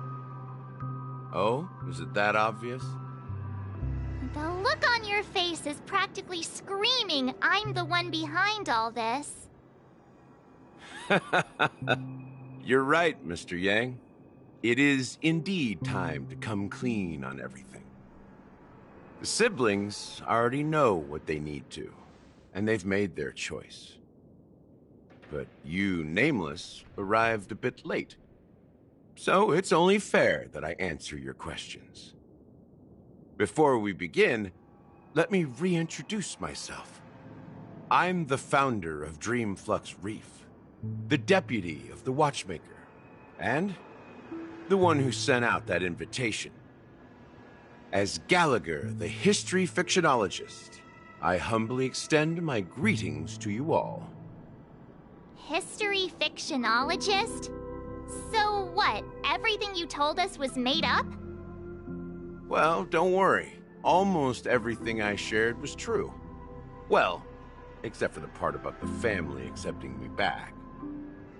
I double-checked with Micah, and everything he said about the family, the Watchmaker, and Mikhail is true. Thank you for your understanding. Now let's get down to business. I'm sure you're all wondering why I went through the trouble of setting up this battle for the legacy. Inviting different factions, and stirring up a ruckus all over Penacony. Well, it all boils down to something very familiar to all of you. The Stellaron. The Stellaron? But how is that possible? Penacony is a free-flowing interstellar hub. There are no signs of contamination whatsoever. You're totally correct. So, care to take a guess at what that means? I wish that were the truth. But if that were the case, I wouldn't have invited all of you. The sweet dream doesn't come out of thin air. If you think of the memory zone as the sea, creating the land of the dreams is like filling that wild ocean with earth to make an island. To achieve this feat, without the help of an Emanator of Remembrance or Enigmata, the only way is to use a Stellaron. And that's not something you can achieve with a simple wish. It requires vast quantities of knowledge, time, and manpower. I'm sure you get what I'm hinting at. In Azdana, the planet of festivities itself is a Stellaron disaster. The planet of festivities itself is a Stellaron disaster? It all started a long time ago, back when the Watchmaker and his crew liberated the frontier prison. They faced countless challenges as they began building Penacony from the ground up. That's when the idea of using the Stellaron came into play.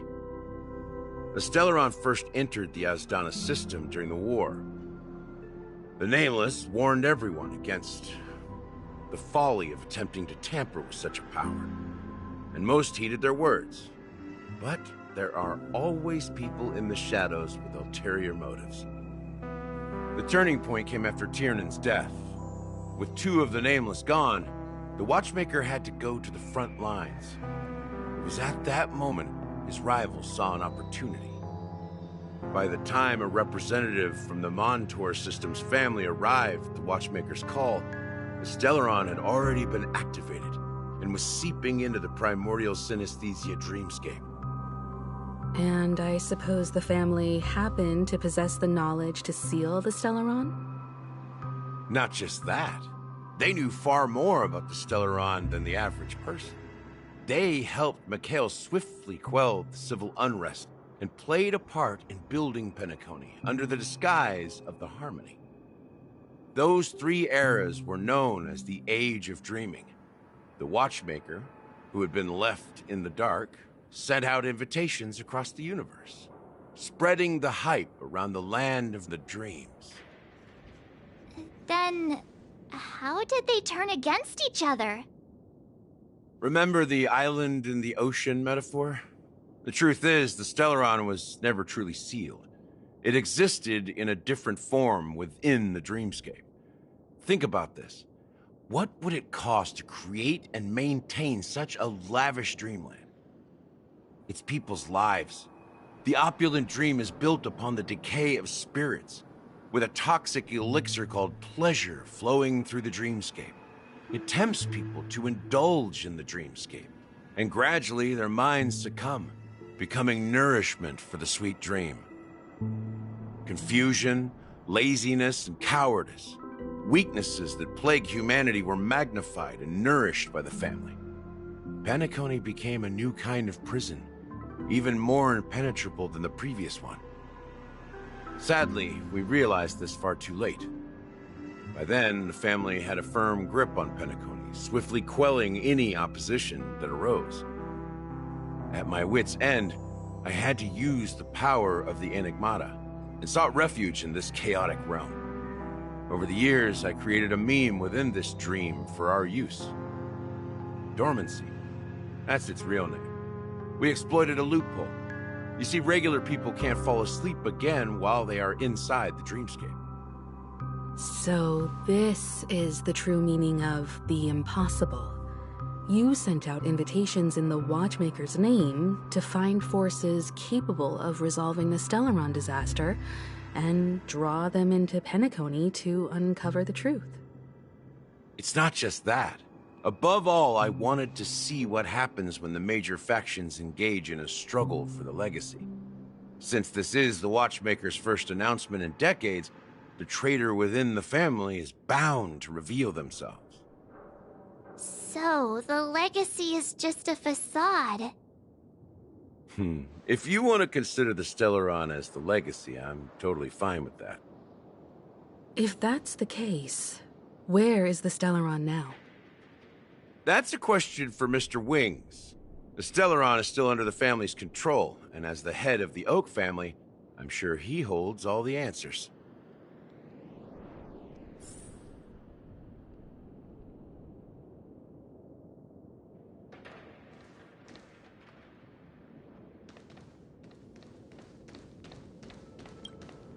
Are you done talking? So, will you tell us where the Stellaron is? It is the Penacony Grand Theater itself. As I suspected, It's the embodiment of the family. The edifice that first materialized within the Sweet Dream. That's what turned Penacony into its current state. As for the person who employed its power, it is in fact Mr. Gopherwood, the current Dream Master. Well, that was easier than I thought. Did you conduct your own investigation already? Correct. When I was trying to track down the person who murdered my sister, apart from you, Gopherwood was my second suspect. Confronting me first turned out to be a smart move on your part. I didn't have other options. The Dream Master has been elusive, and even the heads of the families can hardly get an audience with him. Moreover, Mr. Gopherwood has been kind to my sister and me. And I didn't want it all to end like this. What do you mean by that? To be honest, my brother and I are also victims of the cancer of all worlds. We grew up as orphans, and were adopted by the family when they came to help. Mr. Gopherwood recognized our potential and brought us to Penacony. But I can't just stand by and watch Mr. Gopherwood become an enemy of the Harmony. I won't use my voice to support an evil cause. I won't step on that stage and sing, no matter who the traitor is, or what orders they give me. I won't let the Charmony Festival become an event that destroys Harmony itself, or the paradise in our dreams. Indeed. For the paradise in our dreams. As the head of the Oak family, I'm responsible for ensuring Penacony's promising future. Robin and I will head into the Sweet Dream and confront the Dream Master. And if it turns out that the family has truly strayed from the Harmony, I'll fight alongside you. We'll put the Charmony Festival on hold and make sure Mr. Gopherwood pays for his blood debt. The enemies you are about to face aren't like this old dog here, who can barely even bark. Since our interests are aligned, why don't we team up? Maybe, just maybe, we'll have a shot at success. We have always been following in the footsteps of our nameless predecessors, and there's no reason to stop now. Yeah, we Nameless won't back down from a challenge. Isn't that right, Miss Trailblazer?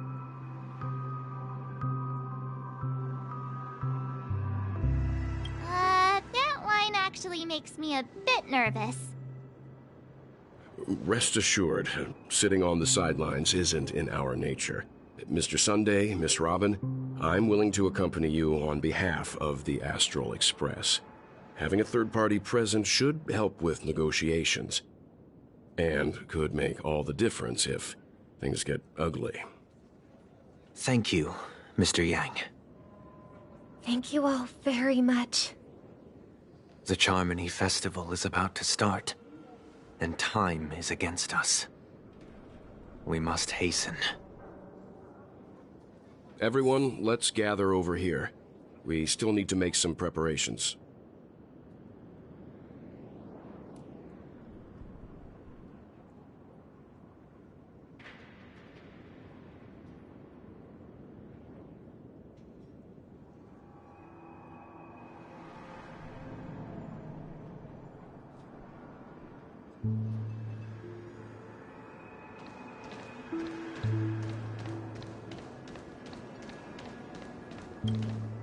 I may have been quick to step up to the plate, but confronting the Dream Master could be a very dangerous affair.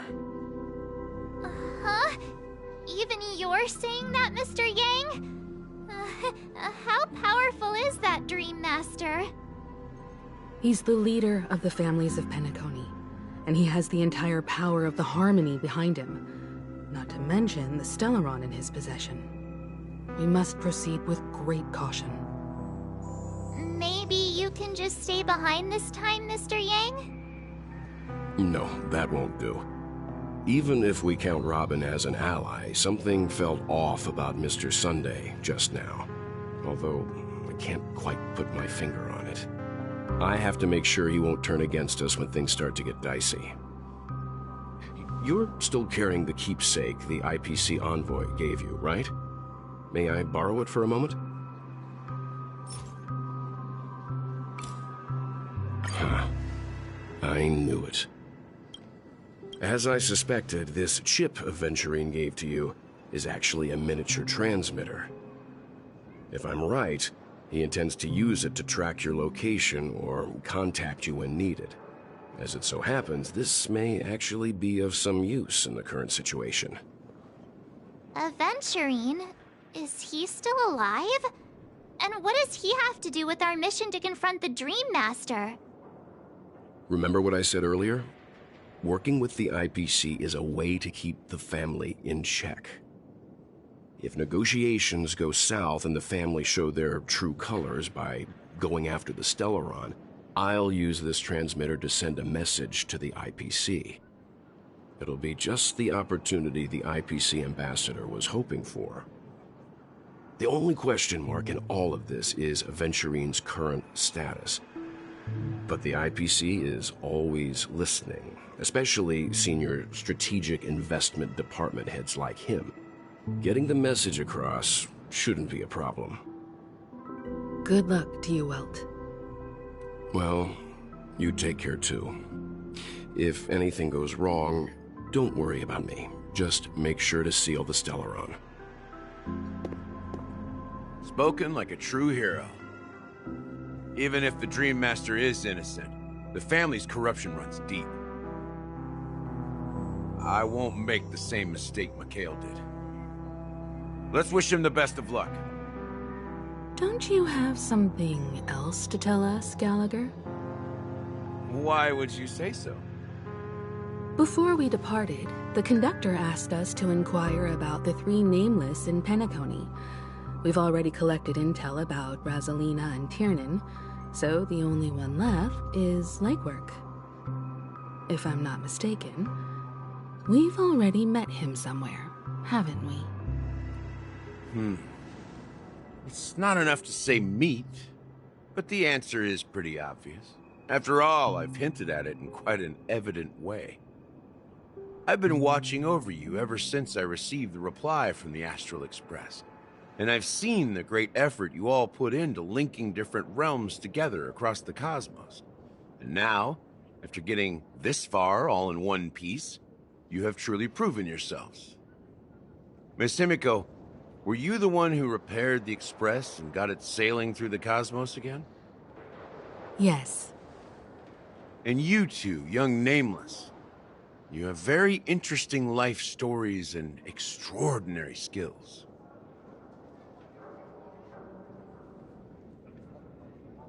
I don't know much about my life story, but I do have extraordinary skills. You're full of energy.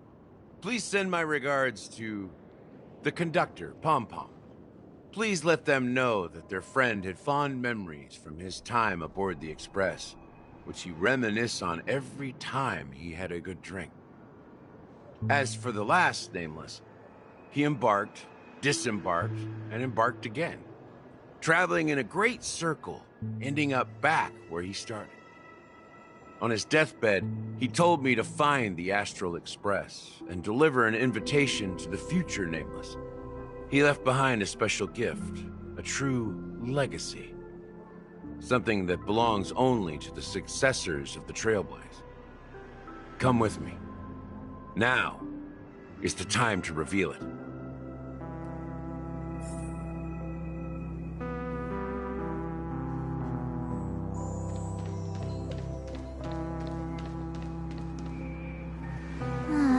Back here again. Sometimes I feel like you're still alive, old friend. Like you've still got so much to say and do. I've kept my promise, brought the future Trailblazers you've waited so long for. I don't know why you were so obsessed with that train, but I remember your last words. Don't let us down, old man.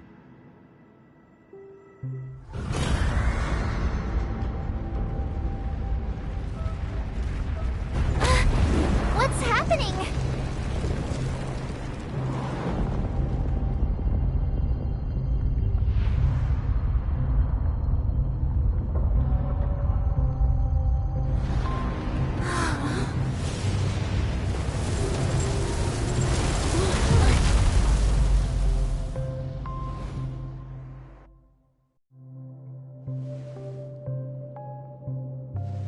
Go ahead. His resting place lies in the garden up ahead. The first and last nameless of Penacony. Mikhail Char Legwart, the Watchmaker.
Sure enough, the Watchmaker is the third nameless.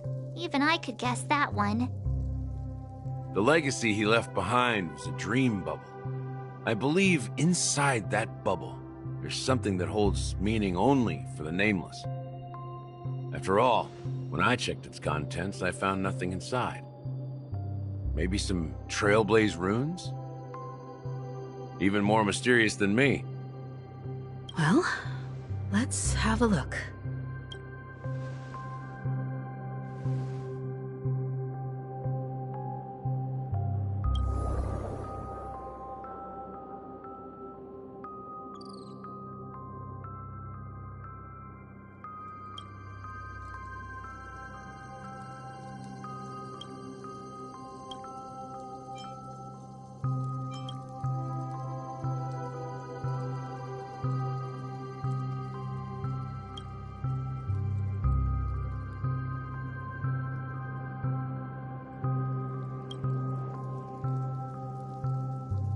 Wait, what's going on? Seriously? There's nothing inside this dream bubble? How could a dream bubble be empty? Just as I suspected. That old man always had this strange belief in the Nameless and the Trailblaze. And I never understood where he got that confidence from. Especially since he never managed to get in touch with the Express while he was alive. I could never figure out what was going on in that old man's head. But this empty dream bubble is so typical of him. He was always full of weird fantasies and incomprehensible romanticism. That mischievous old man. Well, I didn't expect him to leave anything concrete behind anyway. Don't think that's the case, Gallagher. I'm sure Mikhail has left us the most precious thing of all. Don't start getting all philosophical on me, all right? Just as Mikhail believes in the Nameless of the future, we unconditionally believe in the Nameless of the past. How could they leave with regrets for the future when they were ready to dedicate their lives to the land they loved? There must be something contained in this dream bubble. It's just we haven't figured it out yet. You also have faith in the Watchmaker, don't you, Gallagher? Well, I'm a follower of the Enigmata. My philosophy forbids me to have faith in anything. That's why I understand what faith means in the path of Trailblaze. And I also want to know what he left behind. I'll leave it to you guys then. Can I borrow your pet? I need to make a trip back to Golden Hour and check something at the Dreamscape sales store. It's for Mikhail, and for the future of Penacony.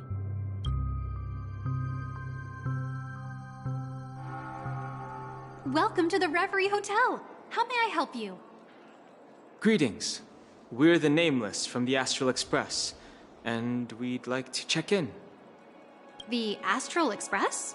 But I thought... Yes, my companion's already checked in. My name is Dan Heng, and I believe my personal information is recorded in your system. I see, but your companion said you wouldn't be coming due to a change of plans. Now the plans have changed again. And you are... Me? I'm Pom Pom, a new Nameless who's also with the Astral Express. He's my fellow Trailblazer.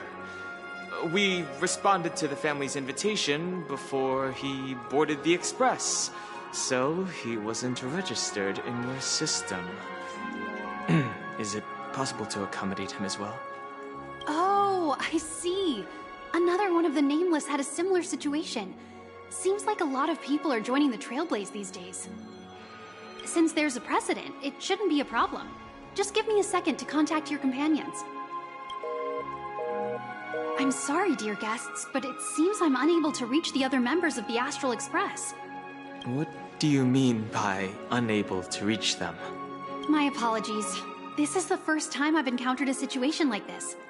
However, the system indicates that those guests are still in the Dreamscape. How about this? Give me their room number, and we'll go check on them ourselves. I'm afraid that's not possible. I need to verify both of your identities before I can share any guest information. How about you just wake up someone?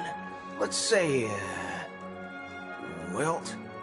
I'm sorry, but there are strict rules regarding forced awakening. It cannot be done without the proper clearance. So nothing works, huh? What's your solution then? Are you saying we sleep here? At the reception? Please be patient. We need to contact your companions in order to confirm your identities. And now it seems you need to confirm our identities before you can contact our companions. It seems so. Oh, fudge! Look, nothing personal, but if you can't handle this, go find someone else who can, okay? Please calm down, dear guests. I do recall that Mr. Sunday, the Oak family head, personally handled this issue earlier. Oh, please wait a moment while I contact him. I don't think she's trying to give us a hard time. She really just doesn't know what to do. I have a bad feeling about this. You tried to contact them on the Express earlier, but they didn't respond. Something doesn't seem right. I need to leave for a moment. You can stay here with the receptionist. Sure thing. Just don't keep me waiting forever.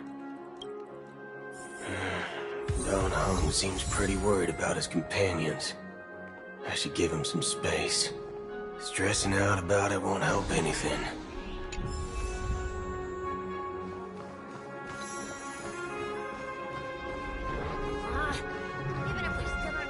Flammable goods are not permitted on the premises.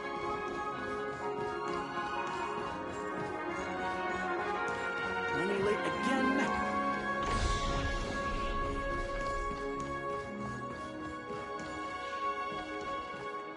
here is so tall. The Charmony Festival is about to start! I'm so excited! Hey! You guys here for the Charmony Festival too? Well, I didn't come all the way here specially for the festival. Honestly, I don't really even know what it's about. But I heard it's a lot of fun! Well, back in my homeworld, Anaria, we have festivals like that all the time. My dad threw me a birthday party one time that was just as extravagant as the Charmony Festival. Oh, come on! The Charmony Festival is a once-in-an-Amber-era event! How can a birthday party compare? Well, you never know, right? Maybe on her world, birthdays only happen once in Amber Era. Anyway, let's forget about that. Have you heard about the, unsettling things happening in the dreamscape? Unsettling things? What could possibly go wrong? It better not ruin the Charmony Festival! I've been looking forward to it! Relax. With a big event like this, there's bound to be lots of gossip and rumors. Don't worry. If anything does happen, the family will be on top of it. Oh, that's a relief. I didn't come all this way to see the festival go down the drain. Well, looks like I won't get any fudging clues out of these two. They're clueless.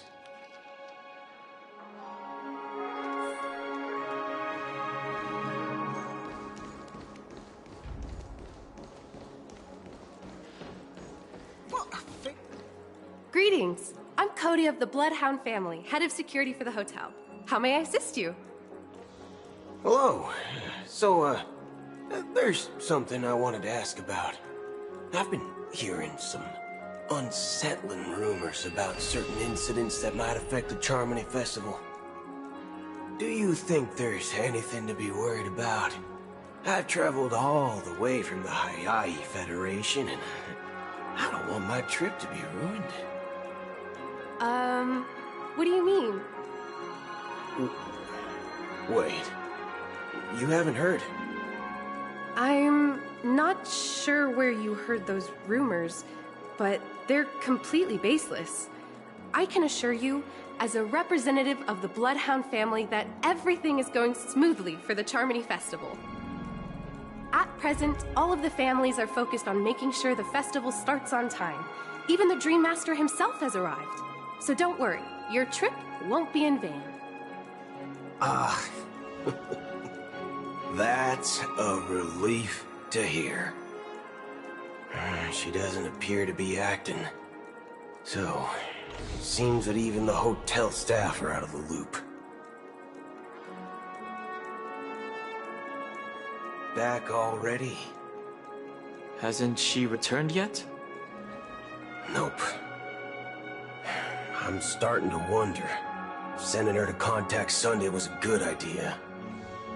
Neither the staff nor the guests seem to know anything about what's happening in the dreamscape, and wherever we go, all we see is people enjoying themselves. Definitely not a good sign. I agree. Another unusual thing is that the Oak family is supposed to be in charge of organizing the council and managing everything inside and outside the dreamscape. However, I walked around the hotel, but didn't meet a single member of the Oak family on such an important day. Well, I'll be forked. If I remember correctly, the head of the Oak family is that Sunday guy, right? We shouldn't linger here too long. Let's go back to the Express for now. Not so fast. Have you ever robbed the IPC, bro? If you run away now, everyone will be chasing after you. Are you suggesting we sit here and do nothing? I wouldn't say do nothing. But let's stay put for now. Even if the family has ulterior motives, they couldn't have anticipated us showing up here. We're the surprise factor for them. They don't want to attract unwanted attention from certain outsiders, so they won't do anything reckless. See? The IPC lackeys are keeping a close eye on this hotel. If I were a family member, I'd find an official excuse and keep the surprise factors here. If we just wait here, that would be like walking into their trap. Of course, we don't need to walk into their trap. I gave a backup plan to the Memo Keeper. If it turns out we won't be allowed to enter the dreamscape, she'll order a drink for me in the VIP lounge at the hotel. In reality... a secret signal. That's right. Oh, a concrete object can indeed help the Memo Keeper establish a connection with you. But Boot Hill, if you have more backup plans in the future, I hope you'll let me know in advance. I'm sorry, but it's one of my quirks. I have too many unreliable friends. And if I reveal that I have backup plans, things can go awry. And that would leave all backup plans completely useless. How do we get into the VIP lounge? This is where my street smarts come into play.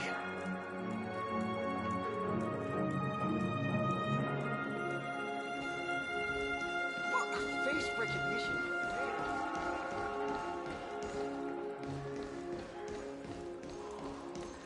You can actually book a stay on credit, and the interest is surprisingly low.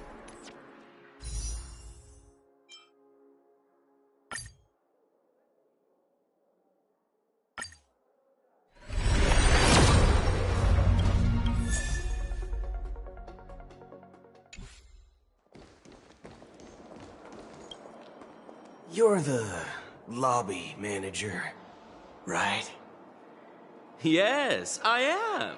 How may I assist you? We're the Nameless from the Astral Express. We wanted to check in, but there's something wrong with your system. The lady at the front desk said she would contact the manager, but now she's nowhere to be found. Now, we've been waiting here forever, without any food or water. What the fork, man? Is this how the family treats its guests? Is this your idea of street smarts? Starting an altercation? It's called standing up for your rights. I apologize for the inconvenience. Please wait while we try to contact Mr. Sunday. I'll arrange 2 premium seats in the VIP lounge so you can rest there while you wait. See? Just like that. Just don't call yourself Nameless next time. Wow, this bar's something else. Certainly worthy of the planet of festivities.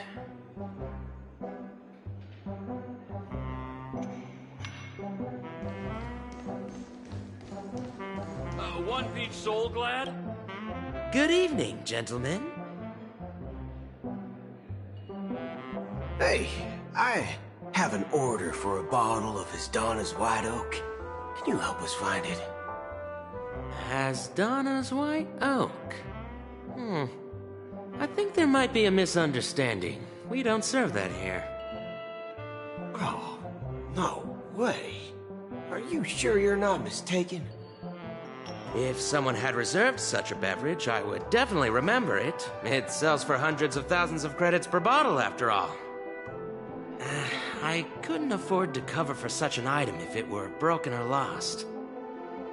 That's strange. Well, could it be that the Memo Keeper couldn't afford it? Then what should we do now? Oh, no need to rush. Let's grab some drinks first. Maybe I arrived too early and he hasn't come yet. Now, let's see what kind of juice malts you all have here. Huh. Well, give me a glass of Heenum Valley, 40 years. I'll have it neat. No ice. Wow, that's the most expensive one on the list. You have a taste for the finer things. It's on the house, anyway. What can I get for you? Anything you recommend is fine. Then I would recommend today's special, Glass Village. It's classic Soul Glad mixed with Laboom juice. It's refreshing and suits your cool demeanor. Just 1 minute. Ah, this flavor. Dynamite barbecue with rocket fuel. Ooh, really hits the spot. Truly the finest sherry cask aged malt juice in the cosmos. Dynamite barbecue with rocket fuel. Is that really something that humans enjoy? Hey, this guy doesn't know anything at all. As long as you're satisfied, dear guests, please enjoy. Let's give the memo keeper another half-system hour. If she doesn't show up, we'll need to come up with a new plan. In the meantime, let's take stock of the situation. What do you think? The situation is unclear. Something must have happened on the planet of festivities, but the public is unaware of it. Someone in a position of power within the family must be covering it up. It's unusual for the followers of the Harmony to invite other factions, let alone the IPC and the Masked Fools. If what you said about the Emanator of the Nihility is true, the situation in Penacony is a little complicated, to say the least. Actually, there's something else I'm concerned about. Regarding Acheron.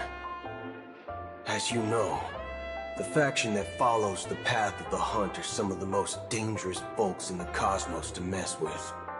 I mean, who in the right mind would impersonate the Xianzhou Alliance or the Galaxy Rangers? It's like asking for a death wish. Isn't there a saying among the Xianzhou people that the Rainbow Sect lets their Lux Arrow do all the beating? Talking. Do all the talking. Well, you know what I mean. Even though the Galaxy Rangers have been out of sight for years, we've been keeping an eye on this region. Even the dumbest criminals know better than to mess with the Annihilation Gang, much less the Rangers. But that Acheron lady, she doesn't seem like a lunatic at all. On the contrary, she's highly logical and organized. She knows exactly when to hold back and when to strike without mercy. And do you believe that someone like her would have an ulterior motive for impersonating a Galaxy Ranger? I'm not entirely sure, but I do have my suspicions. Maybe she knows a Galaxy Ranger, or perhaps she's trying to lure us out for some reason, which I can't figure out. Anyway, what worries me more are the anomalies within the family. They've summoned followers from various paths for the festival. No matter how generous such a gesture is, this move seems highly unusual. Unless the invitations weren't sent by them. If that's the case, it's even more intriguing that the family insists on organizing the Charmony Festival, despite the chaos. Maybe it's Shipei the Harmony pulling the strings. You find it beyond human understanding because it wasn't arranged by humans at all. People do stupid things out of irrational impulses. They abandon their principles when self-interest is involved. They believe in things they know they shouldn't, and fudge, they even break their own rules. But Eons don't. They stick to their determined path and never turn back, even if they reach a dead end. You think Shipei's will is behind all this? It may not necessarily be Shipei, but there's definitely some higher entity involved. I know it may sound pessimistic, but if human free will were reliable, why would we even need Galaxy Rangers? It's much simpler when you boil it down to the eons and paths. Like how Lon always follows the path of the hunt, or how the Express stays true to the Trailblaze despite Akavili's disappearance. But in my opinion, Akavili's fall holds significance for the Nameless. Oh, so you're saying the Nameless now have to take responsibility for their own choices because their absolutely right leader is gone? Exactly. I believe the purpose of the journey isn't just about following a path that's always considered absolutely right. It's more about doing your best to choose the right path for yourself among countless possibilities, even with limited insight and judgment. I don't know what you've been through, but I agree that people must take responsibility for their choices, because no one else can do it for them. That's why the Galaxy Rangers need to uncover the imposter and figure out her true intentions. Just in case. I have a backup plan if the Memo Keeper doesn't show up. This is my final backup plan. I promise. You sure have a lot of cards up your sleeve. Well, going back to my old career would make things a lot easier. By the way, when you were walking around the hotel, did you happen to see any important-looking guests? What's your plan? It's simple. We just grab some hostages and use them as bargaining chips with the family. Or maybe we can even take their identities. No need for that. We'll return to the Express now. Wait. Are you getting scared? Draw your weapon. Let's make a big scene. Are you leaving, esteemed guests? Would you like to cancel that Asdana's White Oak you just ordered? Huh? Asdana's White Oak? But didn't you just say... Ha ha. Looks like you are a bit intoxicated, esteemed guests. You ordered a bottle of Asdana's White Oak just a moment ago. Looks like your Memo Keeper friend has finally arrived. Oh, right. Sorry, my memory's not the best. You know, too many modifications and all. Anyway, let me check. Well, fork me. It says Donna's White Oak, all right. And there's a note. I'll be waiting for you on the Astral Express. No mistake. That's her message to you. She knew the hotel wasn't safe, so she suggested we find another place. Well, looks like we took a detour, but now it's back to the Astral Express. So, what are we waiting for? Let's go.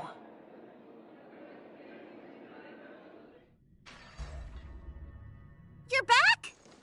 2 guests just boarded saying they were looking for Boot Hill, so I told them to wait in the parlor car. Oh, just in time. 2 guests? Yeah, or 2. Look, we welcome all passengers on the Astral Express, but sneaking in like that, you have no regard for etiquette. My apologies, conductor. It was an oversight on my part. I assumed you were already acquainted with the garden. Given the chaotic situation in Penacony, the Nameless are the only ones we can truly trust right now. You are the Memo Keeper. Pleased to meet you, Dan Heng. I've seen you in others' memories. And as for Boot Hill, this is our first face-to-face meeting. I hope you enjoyed that bottle of Asdana's White Oak. You sure have a refined taste. Finally, Memo Keeper. Well, let's cut to the chase. Spill everything you know. That's precisely what I intend to do. But before that, please allow me to introduce myself. My name is Black Swan, and I serve the Garden of Recollection as a memo keeper. As for Acheron's story, I'm sure she knows it better than I do. Greetings. I'm Acheron. What? You Garden of Recollection shirtbag! You betrayed me! I apologize, but she did that at my request. Due to certain reasons, I have been exiled by the family. Thankfully, this memo keeper came to my aid and helped me escape their surveillance unnoticed. To be honest, it was more like stalking than helping. And the process was far from unnoticed.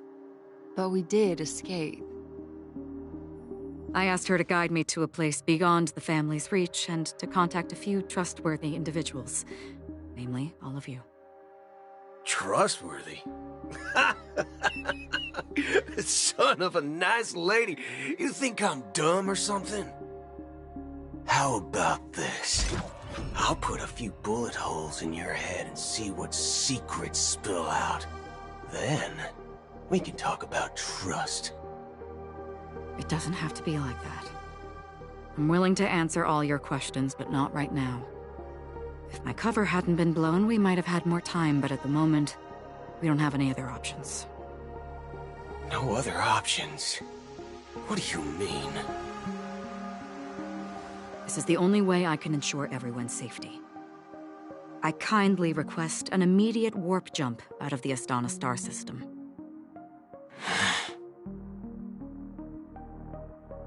This passenger is requesting... As far as I can tell, she's not a threat, and seems to be telling the truth. I've briefly traveled with your companions and know their whereabouts, Dan Heng. Please rest assured, your nameless companions are safe, but they need our help. As for Boot Hill, you may have guessed, I've been waiting for you. Galaxy Rangers are known for their elusive nature and limited contact with each other, so this was the only way I could reach out to you. Only by doing this can I find a true Galaxy Ranger and fulfill a long-standing promise. To return his relics to their rightful owner. Someone once told me that every rainfall is like a gift from the heavens, a sign of their mercy upon the world. Raindrops are said to be the tears of the gods, shed in response to the sorrows of the world. Their constant pouring is a reminder that the gods haven't abandoned us yet. So, how long has this rain been going on for? I used to believe, just like you, that it would eventually stop. Years and decades passed. And in the end, such hope faded away before the rain did.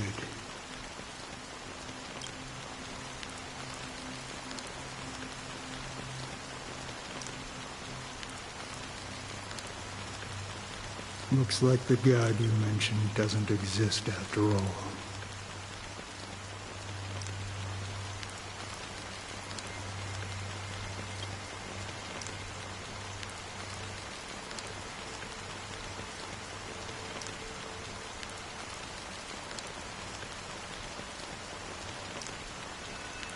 Well,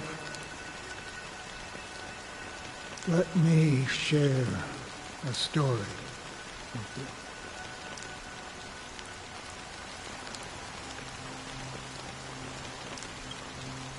you. Mortals who walk the paths are like sailors on a vast ocean, leaving behind a trail that creates countless ripples of possibilities. These ripples last longer than the fleeting lifetimes of humans. And for some, their presence leaves such a strong mark that it's reflected in the waves. Like those shadows on the ocean. Sin-thirsters, the obsessions of the Pathstriders, they emerge from the depths of IX, seeing themselves as masters of their own destiny, unknowingly repeating the actions of their past lives. They emerge from the nihility and head toward it, leading purposeless lives. However, these hollow phantoms, they were once my dear companions. A group of Galaxy Rangers. Are you watching over them? Watching over them? No. I'm guiding them toward transcendence. It was a brutal war. A crusade that shook the universe. The universe witnessed the fall of Zulo, the Lord Ravager, but it came at a price. A price so hefty that only those who were there still remember. The unwavering determination of the Hunt followers persists even in death. So someone must guide these lost souls to their life beyond. They were heroes in their time, and they shouldn't be reduced to mere puppets of the nihility. As for me, I've suffered too many losses on that battlefield to advance any further. And that makes me the most fitting person to carry out this task. But you know, these Sin-thirsters, they're not who they used to be. Does this seem pointless to you? Well, some tasks have to be done, even if they are pointless.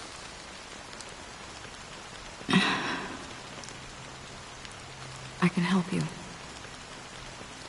For what? For the meaning of the nihility. That's what I've been seeking. I see. After all, this realm is off limits to ordinary souls, right? Thank you, stranger. I wish that you find what you seek.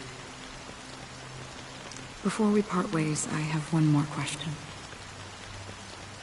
It is true that their actions and even their entire lives may seem pointless from our perspective. But if, and it's just an if this is what the departed ones expected, should we try to change it? A good question. And a profound one. I don't know the answer. What I do know is that one day I too will pass away. And when I bid farewell to this world, someone will stand at my grave and place a bouquet of flowers on it.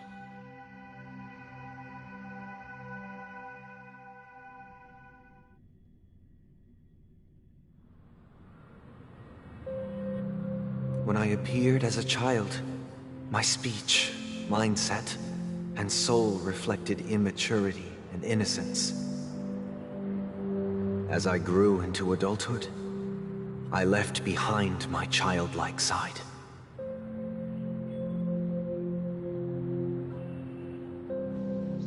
I humbly request your blessings, esteemed advocate of Xipe.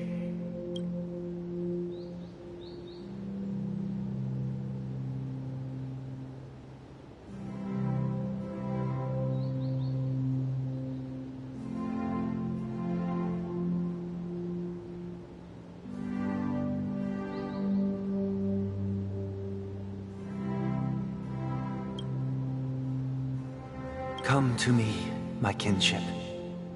I have sought their presence with us. As you wish. I have faithfully served the Alfalfa family for nearly a decade, promoting the path of the Harmony to the best of my ability. However, I made a mistake yesterday.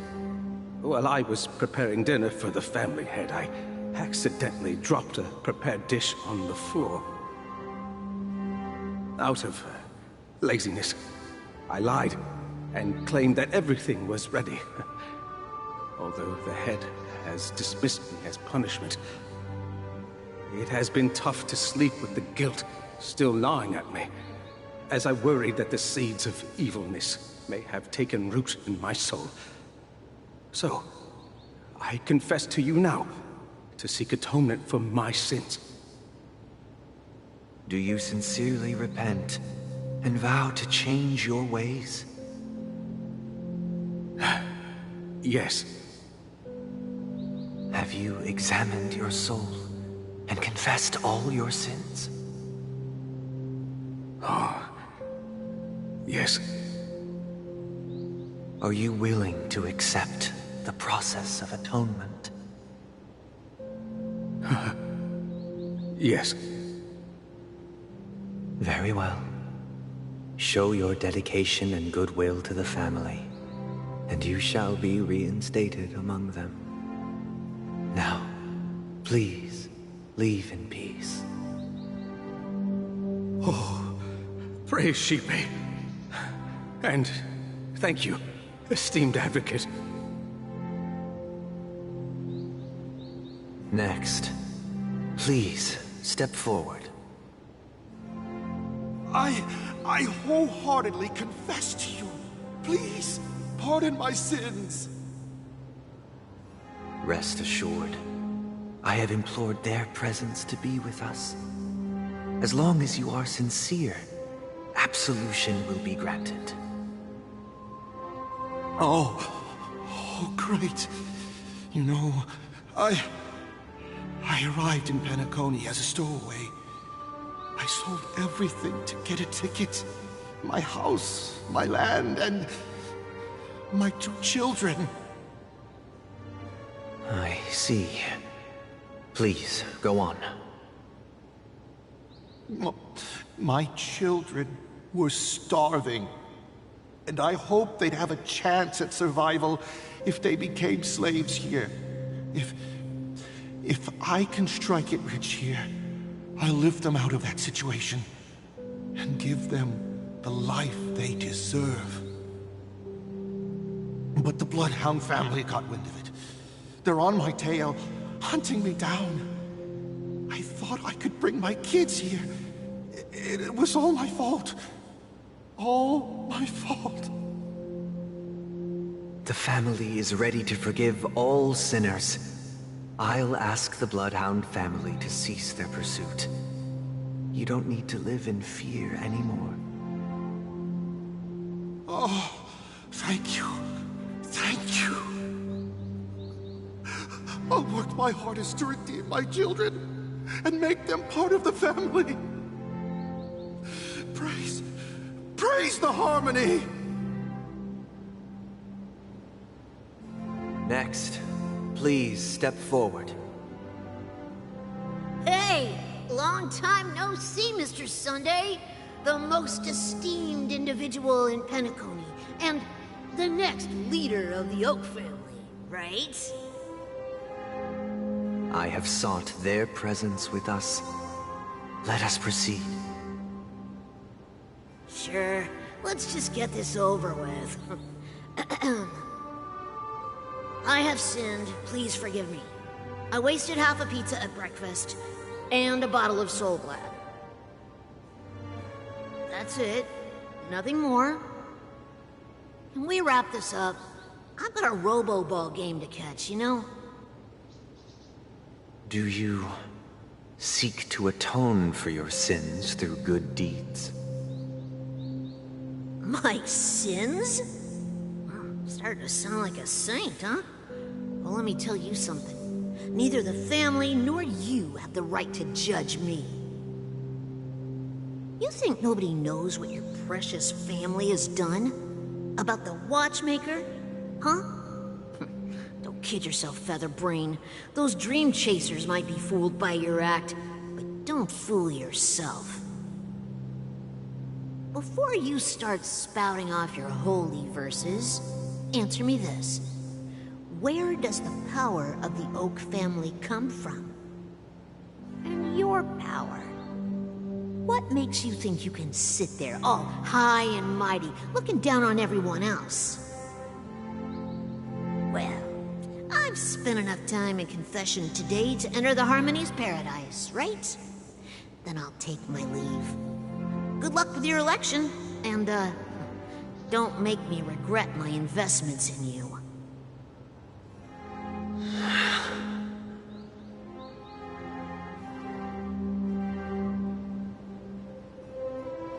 Oh, revered triple-faced soul, hear my doubts. Who can judge the strong when their power hides their crimes? Who can vouch for the weak when they will pay any price to survive? Who can comfort the purest souls when even they get led astray? If the strong defending the weak is truly the foundation of paradise, then who is responsible for the suffering and anguish in this wretched world?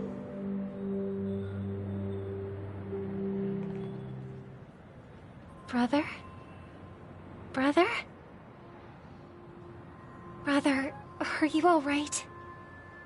I'm fine. I've been working long hours, and I just made a trip to Dreamflux Reef and back. So, I'm a bit out of sorts. But it'll all be over before we know it. You've been working non-stop on the Charmony Festival, Mr. Sunday, and no one could have predicted this incident. Even if the Stellaron does pose a grave threat, I still feel sorry for all the trouble we've caused you. No need to worry about troubling anyone. The Charmony Festival was meant to spread joy and harmony across the cosmos. But now that we know the truth, I'm afraid we'll have to cancel it. It has always been our wish to make everyone happy, so... we'll do our best to explain everything to the Dream Master. I'm sure he'll understand. Even if the negotiation does not go smoothly, I'll refuse to go on stage. Without the Chordmaster, the Harmonious Choir would not arrive, and the Charmony Festival would be just a grand performance, and nothing more. I'm relieved to see your determination. You know, since arriving in Penacony, we haven't had any contact with this Dream Master himself. I'd heard of the heads of the 5 major lineages, but the Dream Master is a mystery to me. The Dream Master rarely grants an audience, even for us. But, given the urgency of the situation, he's agreed to meet us in person. Perhaps you'll be the first guest to meet the Dream Master in years, Mr. Yang. Let's hope we can reach a consensus that satisfies everyone. Indeed. Let us hope so. It's about time. We'll have to get ready for the meeting. I apologize for any inconvenience caused by the urgency. Don't worry. I'll be waiting here. It's Mr. Sunday! Hey, come over here! Thank you for everything you've done. I'll be waiting here.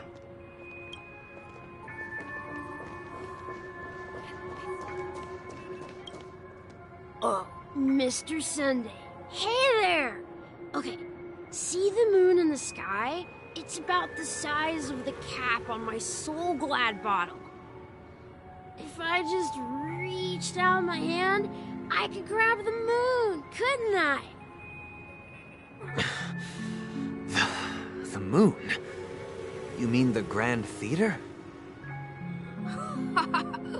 Yeah. Look at me. I've been away from home for too long. I must be missing that moon. But it's no big deal. The Grand Theater here looks much better than the moon back home. It's just magnificent. They told me not to sell everything I had just to come to Penacony. How short-sighted. Selling everything you had? Why would you go to such lengths? Why? Can't you see? Life back home is miserable. It's not really living at all. It's better to be here at Penacony. No pain, no worries about tomorrow, just sweet dreams. You can do whatever you want. That's what I call living. Yeah, now this is the life. Is this truly living? Huh? What did you say, young lady? I didn't quite catch that. Oh, it's nothing, sir. You see, the traffic on Glocks Avenue can be dangerous. How about I ask a Bloodhound family member to escort you to Ideen Park over there, so you can continue enjoying your sweet dream? Oh, yeah, that's a great idea. Wow, no wonder you were the leader of this sweet dream. You're totally a lifesaver. See you around, Mr. Sunday, and it was nice chatting with you.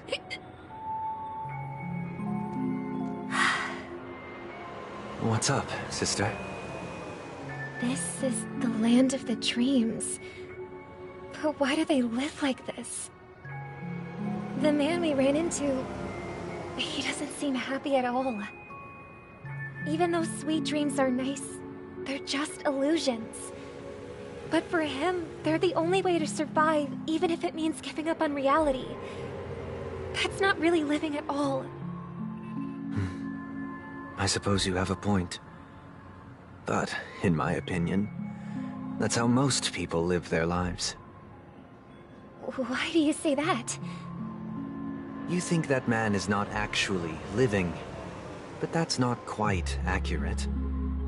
Even without Penacony, people create their own illusions called self-value. People believe they have a predetermined value to fulfill. Gaining value means gaining power, and those deemed worthless are seen as the weak.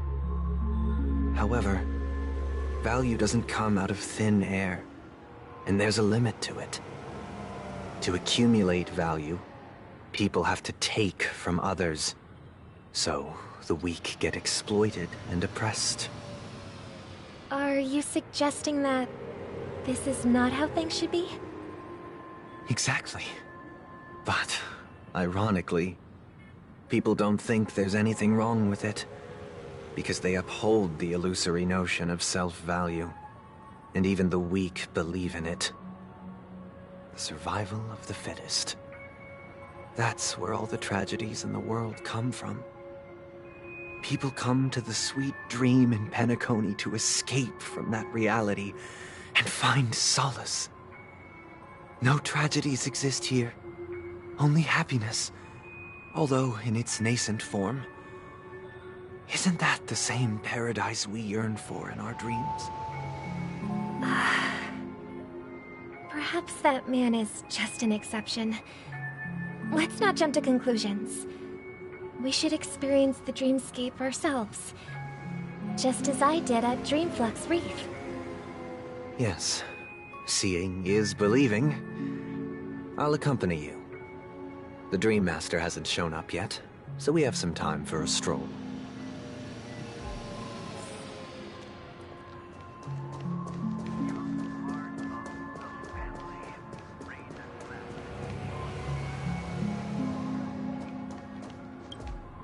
Glad to meet you again, Robin. How are the preparations for the Charmony Festival coming along? We're all so excited about it. It's going smoothly. Thanks for making the trip to join the festival. You're too kind, Robin. It's a pleasure to have guests from all over the universe celebrating day and night. I can't stand being lonely or bored, so this jubilant dreamscape is perfect for me. But if this went on forever, would it get boring too? Nah, not at all. Who would get tired of having so much fun? Every day, you get to wear fancy clothes, explore all sorts of dream bubbles, indulge in delicious food without gaining weight, and you never get old or sick. As long as you can afford a room, this place is the ultimate paradise. But you know that only a few things can be brought back from the dreamscape to reality, right? That's exactly why I don't plan on bringing anything back. Just enjoying the dream itself is good enough for me. I mean, I'm not one of those long-living species. I only have around 60 or 70 years in this lifetime, and there's so much to worry about. Being happy here is pure bliss. Only in this sweet dream can I truly feel like I'm in control of my life and fate. Who would want to go back to reality after experiencing this bliss? I see. I genuinely wish you all the happiness in the world. And I wish you a fantastic performance, Robin! I'm off to the Blue Hour for the ball. See you later.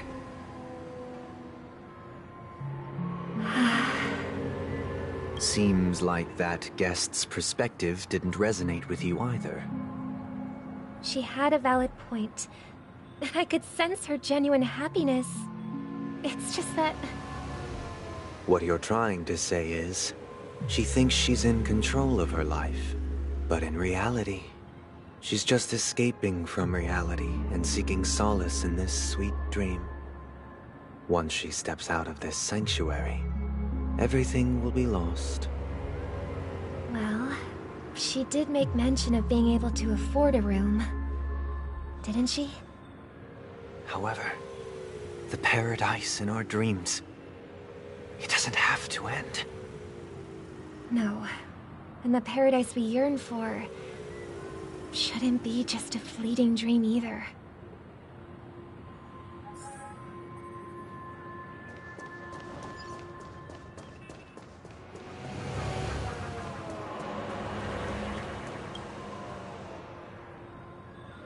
The scenery in this dreamscape is truly breathtaking, isn't it? Oh, Robin. Can't believe I'm meeting you in person here. What an honor. You're right. Even though time stands still in this dreamscape, it always feels fresh. I find something new every time. A philosophical mind. I hope I'm not intruding. Oh, not at all, no. With little time left, I yearn for meaningful conversations, especially with someone as esteemed as you. Do you mind if we chat? It's my pleasure. No need to be formal. Just speak your mind. You said, with little time left. Please, forgive me for being blunt. But is that why you came to Penacony? Yeah. I was part of a war, and while escaping from the Sarkosian mothership, I got exposed to some radioactive materials. And then, all my comrades died, and my hometown was wiped out by neutron bombardments. couldn't bear to live with everything I knew gone. That's when I heard about a possible solution here, so I came. How heart-wrenching. I hope the family has been able to help you. They have, and I'm truly grateful for that. They provided me with a comfortable room, the most advanced life support devices in the cosmos, and a stellar team of caregivers. My physical body is now in the dream pool, sustained by life support.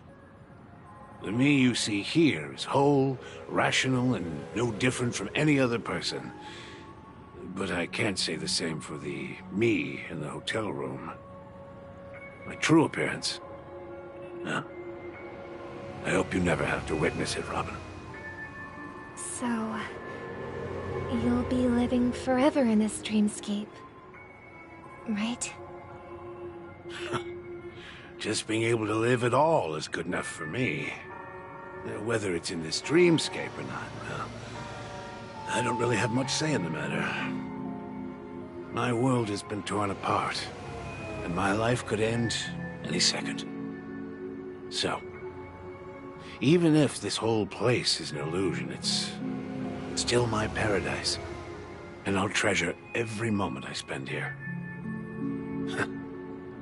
How I envy those everlasting things. That old man's story. It's so tragic. Fortunately, this sweet dream gives him joyful memories to hold on to for the rest of his life. That's precisely why this sweet dream in Penacony exists. However, even this sweet dream has its limitations. While it provides solace to the disillusioned, it can't completely eliminate pain in reality. There will be a way out. Penacony is already on the right track.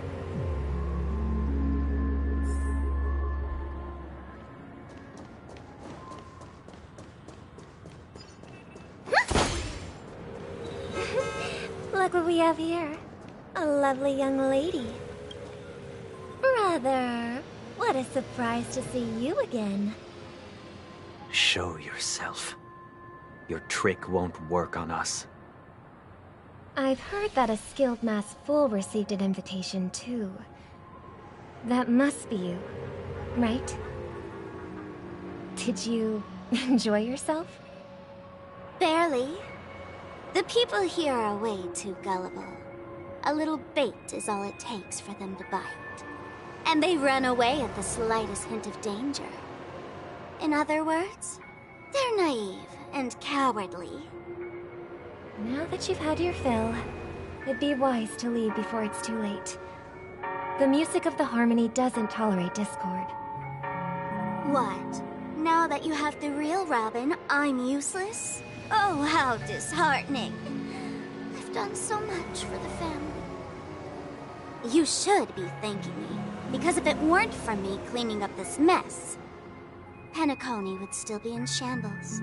Don't you think? That was a personal request from the head of the Iris family, and it has nothing to do with us. Step aside and stop causing trouble for the Charmony Festival. The Charmony Festival? You think you can scare me? You think I have no idea what you're planning? I don't care what you're thinking, Chicken Wing Boy. But I'm pretty sure our lovely Robin won't be appearing on stage. After all, you're well aware of what a sorry state this dreamscape is in under the banner of Harmony. Penacony, the land of the dreams. Is this truly the paradise you desire? Stop it. What's the rush, Chicken Wing Boy? Did I get to you? Our paradise is none of your concern, masked fool. Leave now, or the family won't tolerate you anymore. All right. I'll go. But Robin, I suggest you seriously consider this. Do you really believe those living in dreams can escape pain and find true happiness? Well, I've done my part, and now I'm simply waiting for the fireworks to begin. Here, the last 2 gifts for both of you. And don't lose them. If by some unfortunate chance the Charmony Festival starts against all odds, remember to use them during the show. And it'll be thrilling. Bang! I heard a raven cawing in the distance. It seems the Dream Master will arrive soon.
Let's wait here for the Dream Master to arrive.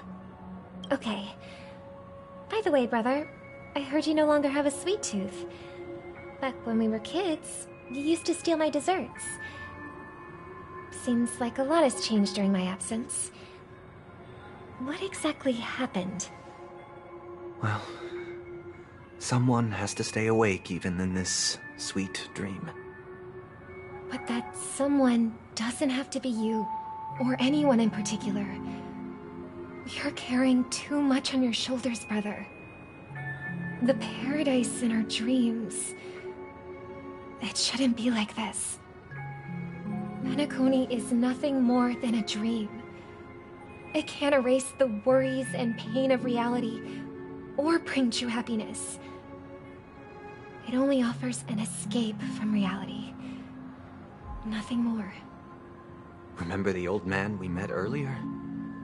Without this dream, he might have completely lost himself. That might be true, but even without Penacony, he could have chosen another path. As far as I know, the Intelligentsia Guild has been promoting their rehabilitation techniques for a long time now. That path may have been more ordinary and challenging, but now he is receiving hospice care in a comatose state, and his fate is sealed. Is Penacony granting these people a future? Or is it taking it away from them? Well, don't forget this. Not everyone really has a future. The future for humanity is like the sky for birds. People mistakenly believe that flight is inherent to birds because they've never witnessed those birds crashing to their death. Do you remember how we took in that little Charmony dove when we were young? Yeah. We took care of it. Provided food and water, groomed its feathers.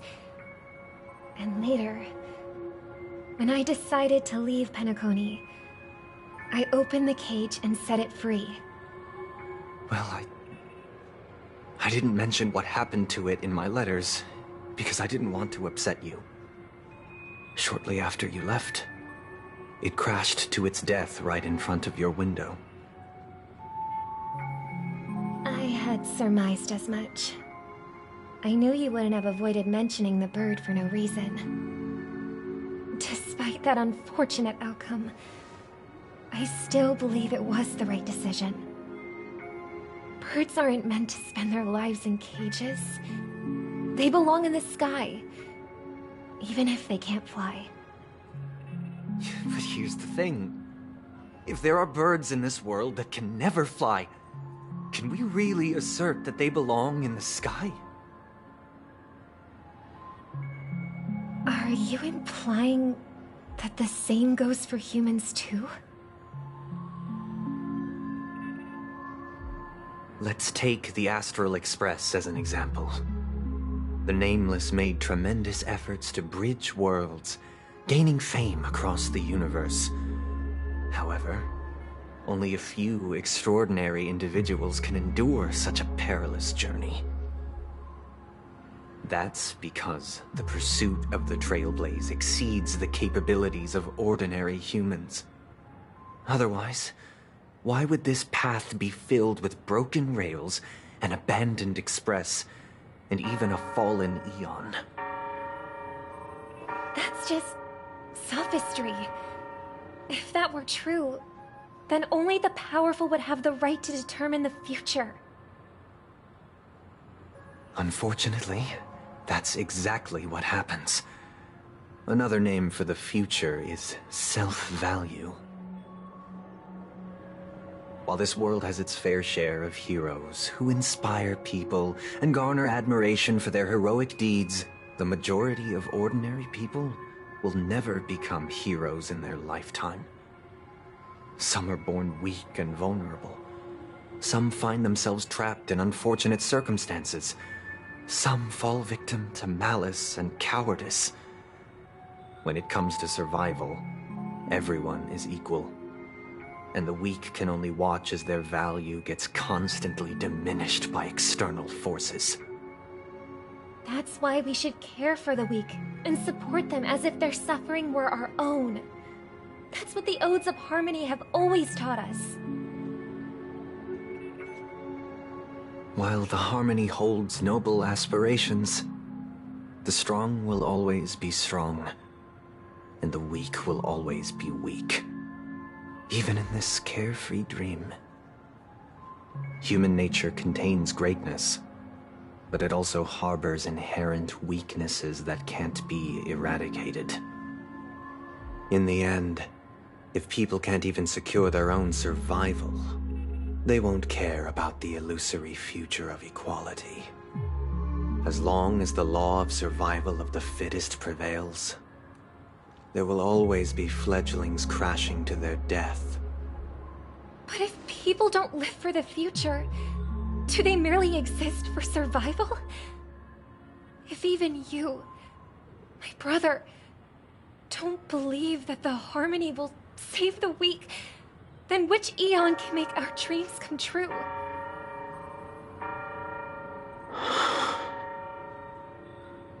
People often forget that when the first bird took flight, the entire world envisioned a future where no more fledglings would ever crash to their death. Are you reading, sister? What are you reading? Mr. Gopherwood gave me a picture book. It's about the story of the harmonic strings. If I could become a chord master, I'd like to summon Dominicus, the harmonious choir. I want to sing with everyone and spread our wishes so that all can feel happiness and joy. I see. Then, I would summon the harmonious choir too. Don't you have a wish of your own, brother? Of course I do. It's just that it includes your wish and everyone else's. I long for a true paradise where everyone can find peace. Then, let's build a stage there and invite everyone to our performance so that both our wishes come true through the power of the harmonious choir. It's a deal then. Yeah, it's a deal. But how can I become a chord master? Maybe You'll have to become a star first.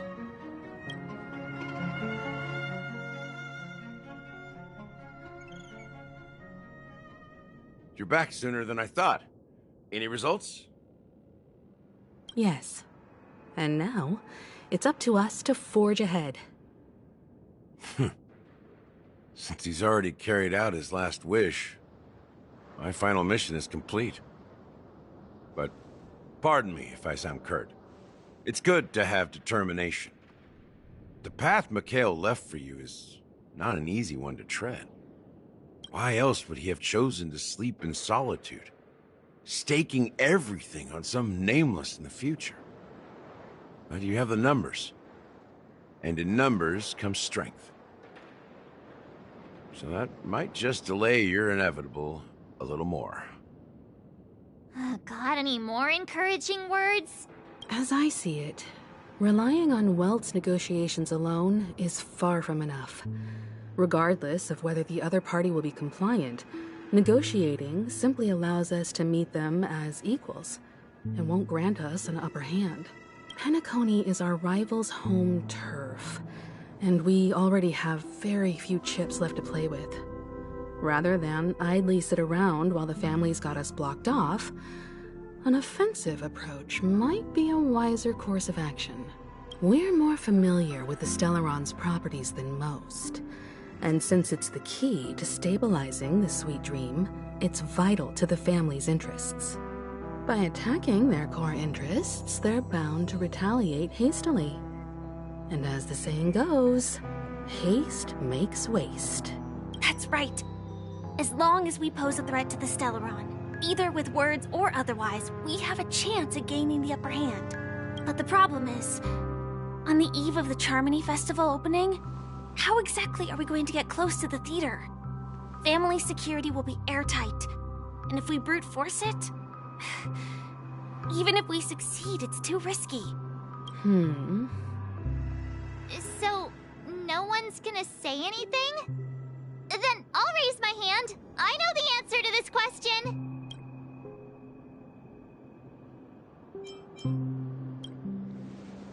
Why are you speaking like the General of the Luofu?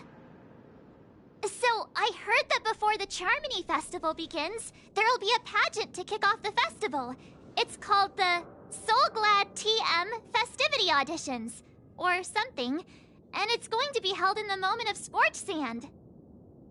As long as we clinch the top spot, we'll be able to attain the title of Festive Superstar, and be able to personally bask in the graces of Miss Robin.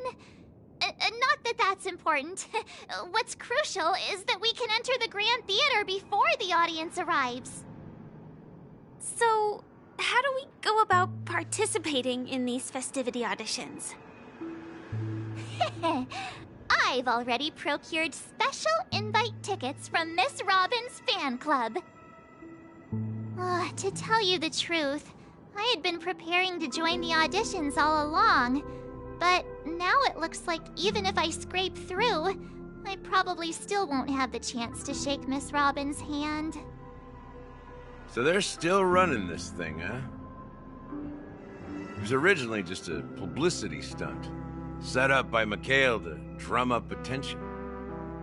But it looks like it might be worth a shot. We'll follow Marge's plan. Mr. Gallagher, will you be joining us? I'm afraid I won't have the time. As a virtual character, I've already completed my final mission. Whether Penacony can awaken from this dream is all down to you. Should we ever cross paths again? I'd love for you to visit the Express. All right. I'll have to add to that databank of yours you've got on the Express. And Miss Firefly, we thank you for all your support. We're faced with a formidable enemy. As long as the Astral Express and Stellaron Hunter's objectives are aligned, we're willing to cooperate with you. We've already come this far together. I'd like to join you for the rest of your journey on Penacony.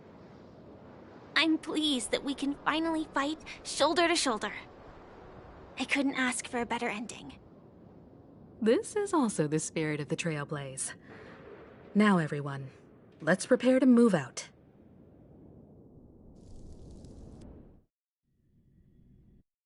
Ladies and gentlemen, welcome to Scorched Sand Hall. This is where challengers thrive and dream chasers shine, all under the watchful eye of the entire universe. If you have ambition, dreams, and the drive, dear friend, the next superstar of Penacony's Charmony Festival could be you. Oh, wow, they've really outdone themselves. Oh, I'm starting to get excited. Behold, here come 4 friends with spirits high and full of steel. Are you aspiring to be the superstars of the festival? Is he talking about us? Yes, you! There's no doubt about it. I see you have all the potential of a superstar in you. Excuse me, you 4. What are you hoping to get out of all this? As the last group of contestants, how confident are you in overcoming all of the challenges? Would you be open to a brief exclusive interview with us? It'll be quick. Your journey is long and fraught with peril, yet under a sky blanketed by banners, you vie for the crown. The sword and rose! Protect the beauty! The beauty, the beauty! Magnificent and majestic! A knight's head is hard as steel. Brother Lance Focus is stubborn as a heel. We don't all have to be winners, but if we don't have fun, we'd all be sinners.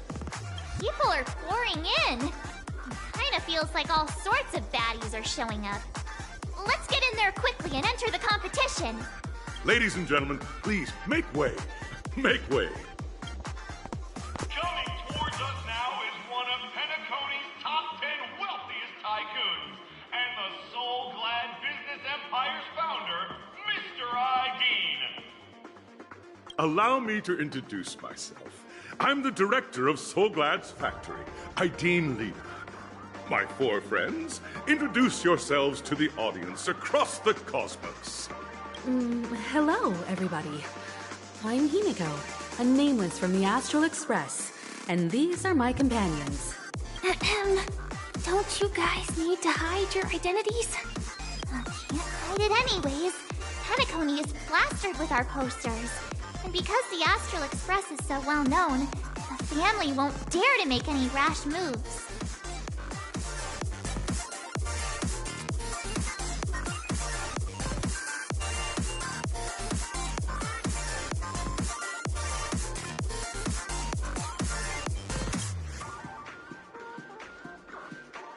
Hey, be a bit more serious. We're live on air. Hello, everyone. I'm March 7th. I'm an ordinary girl who loves adventures. Hello, everyone. I'm Firefly. I am also an ordinary girl who enjoys adventures. So it's a bunch of nameless guests. This final face-off is bound to be spectacular. Time is precious. My 4 friends, come with me. Grab a bottle of Soul Glad and make your dreams a blast.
shouldn't be a hindrance to the pursuit of truth.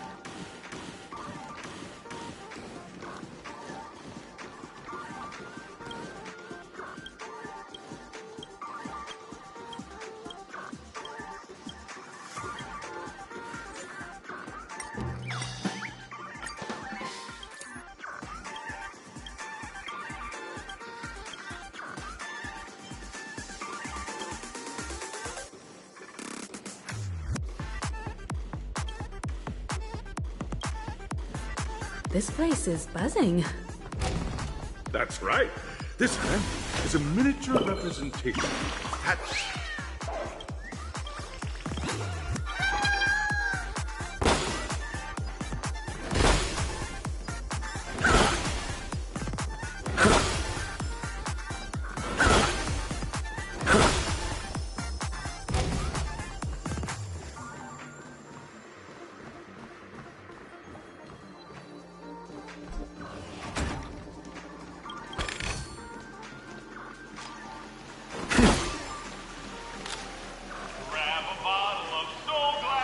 Nameless, your arrival reminds me of the grand occasion when Penacony was first established. I was still a young, bright-eyed lad back then, lured here by the watchmaker's ads, full of zeal and ready to make my first fortune in life. Once, during a particularly grueling day, I passed out and was resuscitated by a drink from Mr. Sousa. That sweet taste has since been etched in my mind, and that was what drove me to create the Soul Glad that we all know and love today. The dream-chasing era was truly a wondrous time. Oh, I miss those days, and the watchmaker. Scorched Sand Hall is my homage to that time of boundless possibilities. I wholeheartedly hope you make it to the finish and emerge as the next superstars of Penacony. Now then, is there anything you'd like to say before the competition officially begins?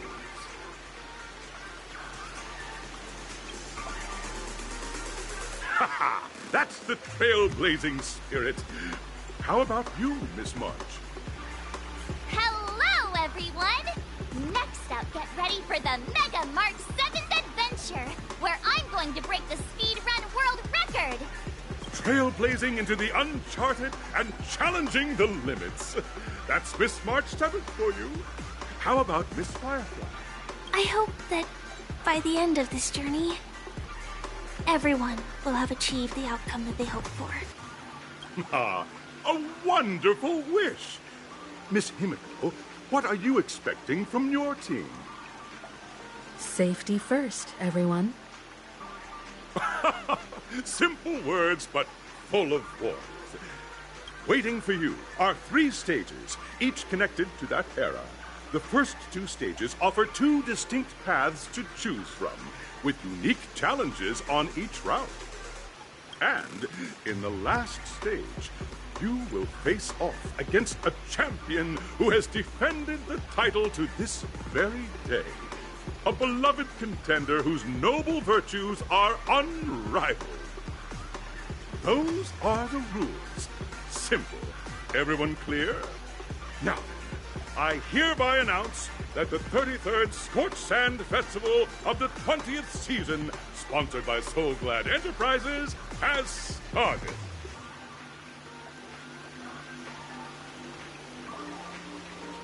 Everyone, as the Charmony Festival is drawing closer, we must reach the end as quickly as possible. Factoring in efficiency and safety, splitting up into 2 groups is the best choice. March and I haven't known Miss Firefly for too long and aren't overly familiar with her. It'd probably be better if the 2 of you paired up. Fine by me. Let's do it. All right. I don't have a problem with that.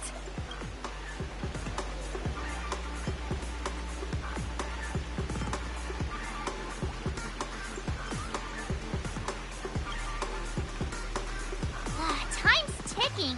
Just listen to the grown-ups. We'll split into the assigned groups then. Let's not waste time.